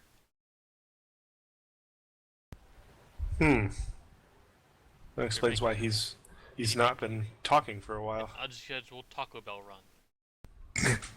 No, I wouldn't put it past him. he probably took his trash out and got locked out of his apartment again. Then decided to go get tacos. See it happen. Wow. Well, Roddick finally gets what he wants and goes away. we're gonna have to put maximum security on pause then. I guess back to Signal, Rayla, and Bunko. What are you guys deciding to do? I think Signal, you probably find some time to meet back with the other two back at the dormitory if you guys want to hash out a plan to go forward. Sure. After I make sure no one's watching us this Give me a perception check. perception check you shall have. I click cancel and just submit. Not that great.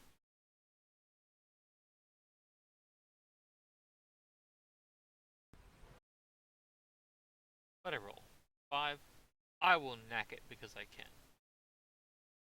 It's a new day. I You want to have make sure. 3/4 of a chance to get better. There That you go. looks well.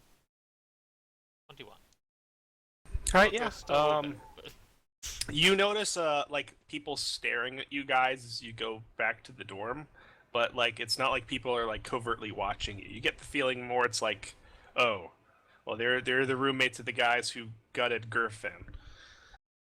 Yeah, I can't make it terribly popular. You get the feeling he was rather well liked. Indeed. So all three of you are back in your housing. What do you guys like decide to do?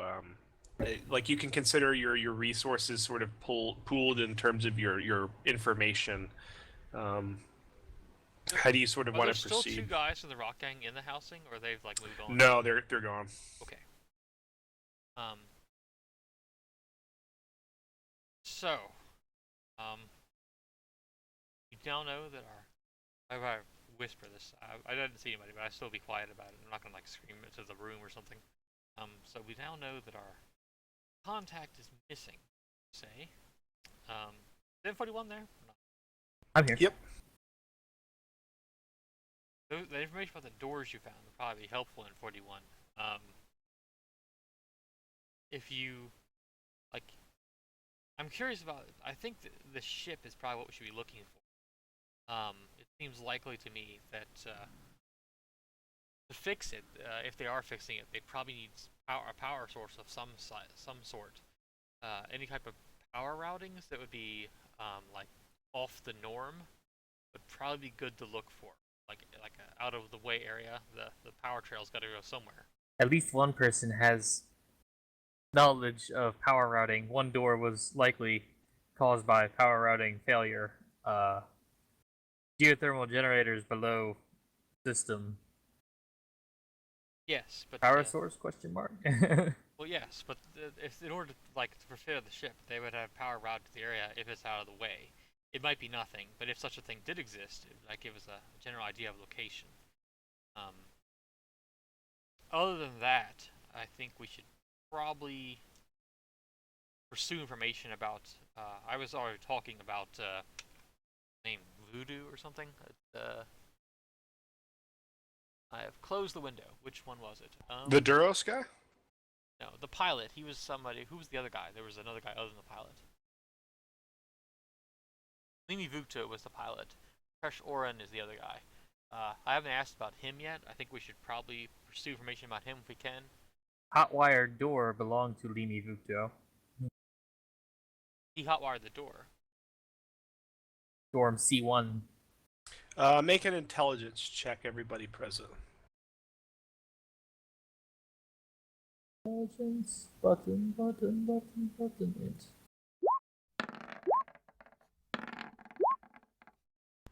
Oh God! Those are some terrible intelligence checks. It's all sub 10.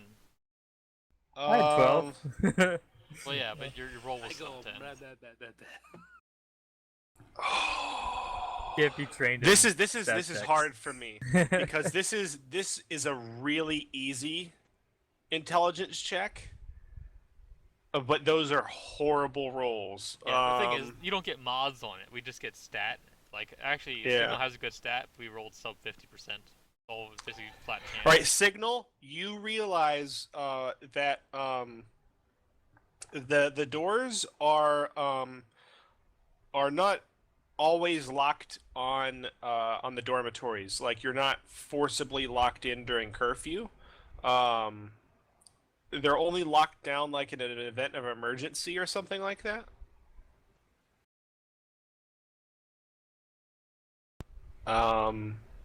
Or if those inside like basically want to lock themselves in, like they're not forcibly locked in. Like it's essentially like your own security system if you want to keep people out. It's not so much to keep people in.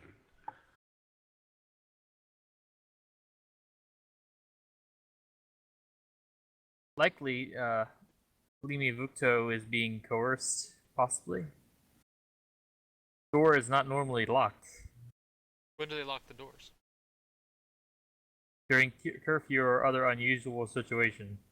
Well, curfew is every night. They only lock. They don't lock automatically during the curfews. Like you can choose to lock your dormitory door during the curfew. Security can override that, just outright. But it's to keep other prisoners from just wandering into your dormitory during curfew. But this will allow him to lock it when it wasn't curfew. What unusual circumstances? Like if there was like a lockdown during a riot or something, Yeah, they could lock it I'm lock it trying down. to get the information out of Signal because I failed the roll. riot circumstance, security shakedown, etc., etc., etc. So, emergencies? Surely Yes. there's a log of these emergencies. I could possibly infatuate myself with the system computer. I'm not gonna overlook the fact that he says he's gonna infatuate himself with a computer, but okay. I kind of roll my eyes at that of all the things going on now, our droid is seeking romance with the system computer. The prison computer.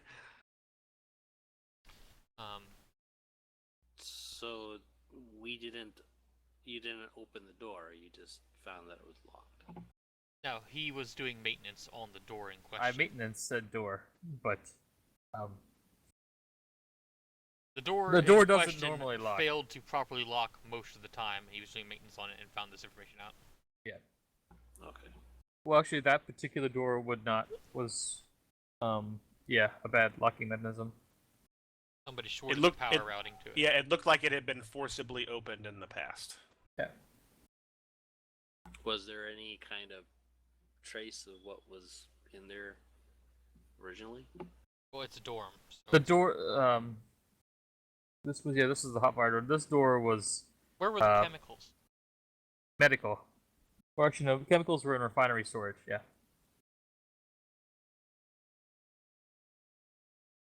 Separate building apart from the facility. Yeah, I think we should pursue the power thing, see if that amounts to anything. And I also think we should inquire about the other missing person. He may have been similarly coerced. I don't know how he was like, but I don't know how we want to go. We don't want to like ask, oh, have you seen this guy? That doesn't work. I think he was involved in some seedier sides of things. Maybe it's more up your alley, B. I believe our notes say he was murder second degree, so a murder of passion. Is that correct? Yeah, you recall something about he killed. I think it was his secretary that he was having an affair with, or something like that. Yeah, I remember something along those lines. But he's a Moncal structural engineer. If they were to fix a ship, or even look for a way out of the facility, he would be the one they'd probably talk to, I would think. I don't know what crowds he would have ingratiated himself with here. The Limi Vukto, who's the pilot, seemed very well liked around the area.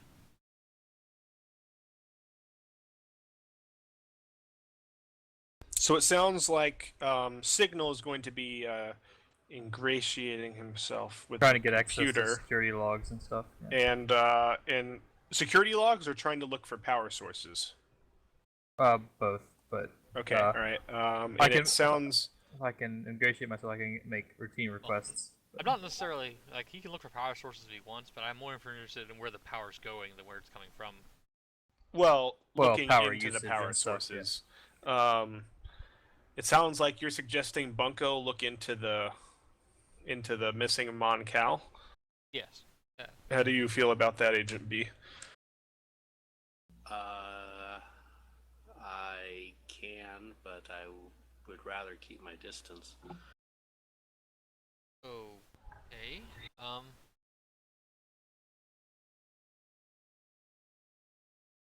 I'm not much of the talkative type. Right. I'm fairly persuasive. My ability to hide the fact is not so great. You've had some luck with discovering about the missing prisoner before. Maybe you can take care of that job. Yeah, I don't know how I'm going to approach that, though. I could kind of get an in with the pilot because I'm a pilot, but the other guy, I'm not so sure how to go about that.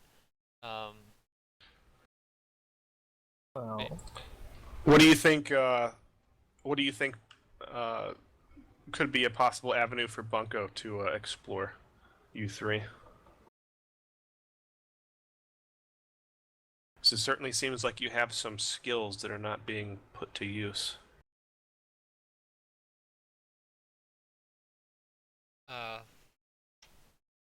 What about the group? I think it's probably not related about the the Sulston who went, the group she was with. They seemed very suspicious of Marlowe. I think that was more related to their initial meeting, but I don't know if they're involved or not. She made some odd. I noticed something odd about her when I was mentioning something else. It wasn't Marlowe I was talking about though, was it? I was talking about the pilot at the time. She like reacted to it. You noticed her glaring at you just while you were in the room. Oh. Okay, so it's probably unrelated. I assumed it was about the Lini Vupto at the time. That's why I was following her. But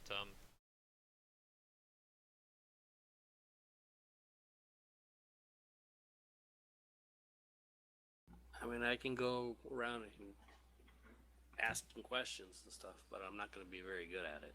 yeah, I should probably do that. I'm not gonna be the greatest at either because I'm not very flexible in what I say. But I can probably pursue the action. Like if I start talking about mechanical stuff, I could do that. Well, what do you think you can do, Bunko? Back up, or I can do some kind of sneaking around, disguising myself as an inmate or security. Well, you're already an inmate. Well, you're listing your skills, but you're not listing what you can do to contribute to like the investigation. Like I am desperately trying to actually get you to participate in the ongoing ness of what's going on. If you want to just sit back and not do anything, that's your choice. But I figured you wanted to play. Where's this refinery in 41? I give brief coordinates, but it's like go out this door, travel this direction, certain distance. That sounds kind of off limits for prisoners. Yeah. Like there are a few prisoners that work under supervision from some of of some of the facility workers there, but droids do a lot of the work, and the prisoners are never allowed in there without their foreman supervisor. What kind of security is in there? EMP turret. Signal, give me a perception test to see what you maybe noticed about security when you went there. A lot of doors. It wasn't a very inhabited section of the prison. Like I said, it was like kind of a satellite facility. It was if for all intents and purposes, it was this. Like it was linked. There's a tunnel that essentially links it to the main crater, and most of it's underground. You're right in that it had a couple like automated defenses, but like there's side passages that lead through all the maintenance tunnels and stuff. You're not sure if all of those have security. You didn't really pay a whole lot of attention to the security systems in that area of the prison. For my reference, Star, what is the weather? The weather's cold, but how cold are we talking? Like, if you're not in one of these like heated or powered areas. Are we talking not in one of the craters? Like, if you weren't in one of the craters and you weren't in a place that had power, how cold would it be? Like Hoth level or worse. So, like, kill you in 24 hours cold. Oh yes. Find a bantha or die. Yeah. That just reinforces my thinking that they probably have it powered somewhere. Yeah, that's why like they don't particularly worry about having walls here. One, they have natural walls with the walls of the craters, but two, even if somebody managed to climb those, and again, that's assuming somebody could climb those without being seen. Like, imagine climbing that without being seen by everybody. and it would take like hours to climb that, given how tall it is. Once you get up Then there, you freeze when you get to the top. yeah, once you get up there, you've got nothing but miles and miles of ice and wind. It just reinforces me that there's the system probably would have noticed it if it wasn't like, but if there's like some type of unusual power draw or something like that, something that the system wouldn't have just initially picked up on, like if somebody like tapped a wire somewhere or something like that, would probably be the most direct route to figuring out where this would be, in my opinion. So I already have the system checking for I had the system checking for unusing doors. It would not be unusual to request more. I don't think so. We'll see where your relationship with the computer goes. Maybe, We'll see. maybe you need to bring it chocolate. Maybe something beautiful will happen there. Has Victor returned? Haven't heard. Victor? Right here. This right is- here. Oh wow. Okay, you're back. I am very sorry about that, by the way. Back in stall here. Out of breath. I take it you missed the entire part where you were being transferred to maximum security. No, I caught that. I expect I caught a lot of what was going on in the background there. It said something happened here as well, but I Okay. caught most of it actually. Okay. All right. So, Marlowe and Roddick, you are brought in to maximum security.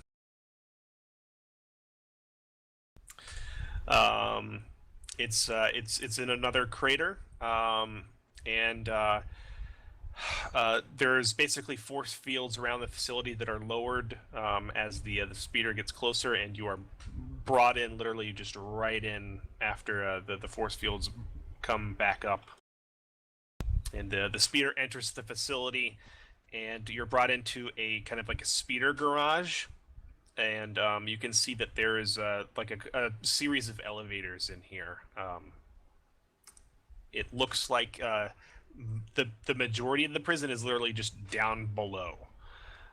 There's several security turrets in here, and several more security guards, and the guards on the transport get off and gesture everybody else to follow. Are the turrets lethal or non-lethal? Give me a knowledge technology roll. Same thing might go for the guards' weapons. Let me roll it right now here. Hold on.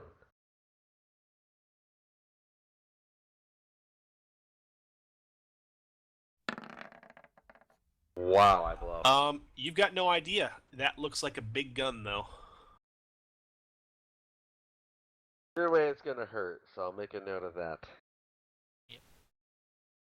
You get the feeling that even if that was the stun turret, it might be able to blast a hut, and the hut would not appreciate it. Yep, because even the stun turn does half damage on a hit. So you're led in shackles over to maximum security, and you can see that there's actually several security droids here. And the lead guard here is, all right, prisoners, don't make any trouble during your stay. Perhaps this won't have to be permanent. And you're led onto the elevators, and after a moment, the elevator doors close, and you begin to lower down into the facility. Marlowe, Roddick, the four prisoners, two of whom you know fairly well, two of whom have literally tasted your flesh, and the other prisoners, or the other guards. Is there anything going through your minds here as you're being led down the down into the bowels of the facility? Yeah, I'm probably gonna take the time when they're saying it won't have to be permanent right around there to make sure to insult the guards and possibly spit on one of them. You do for that, the others. and you get an inactive stun baton right to the back of the head. It's not like super hard. It's just enough to like shove you back around, and you get another one to the gut probably to keep you in line. Okay, as long as the other two prisoners saw that happen, that makes me happy. All right.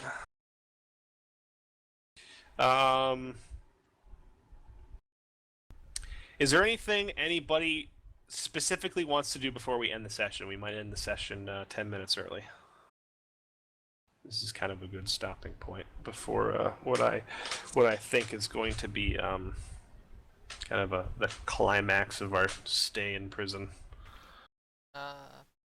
Unless you want to do the power thing for N41, not really anything I need to be done right away. Yeah, go ahead and make a use computers check signal and tell me exactly what you're trying to do.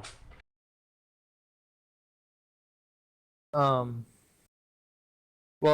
the power log will be just through the maintenance computer, because that's probably what will control all that stuff. Mm-hmm. And I'm just looking for like inordinately high power draws, or power draws that are higher in locations where they shouldn't be higher, like outside the main facility. All right.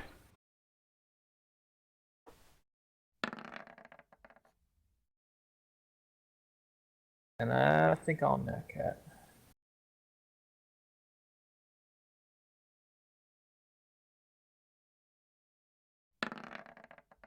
Ooh, that's good.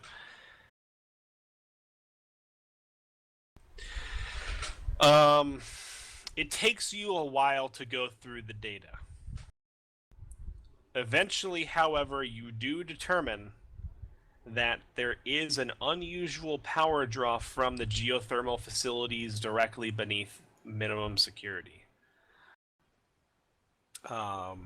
It's not tremendous, but it kind of puts you onto like a different kind of a different path, and you Can I trace where it's going? yeah, you can trace where it's going.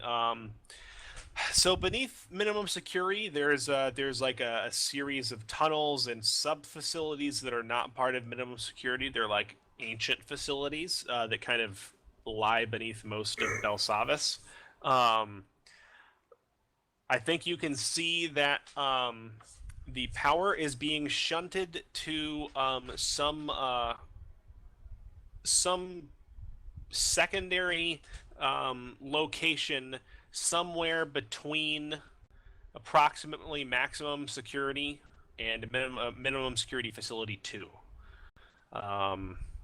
You don't get a precise location, but it's underground.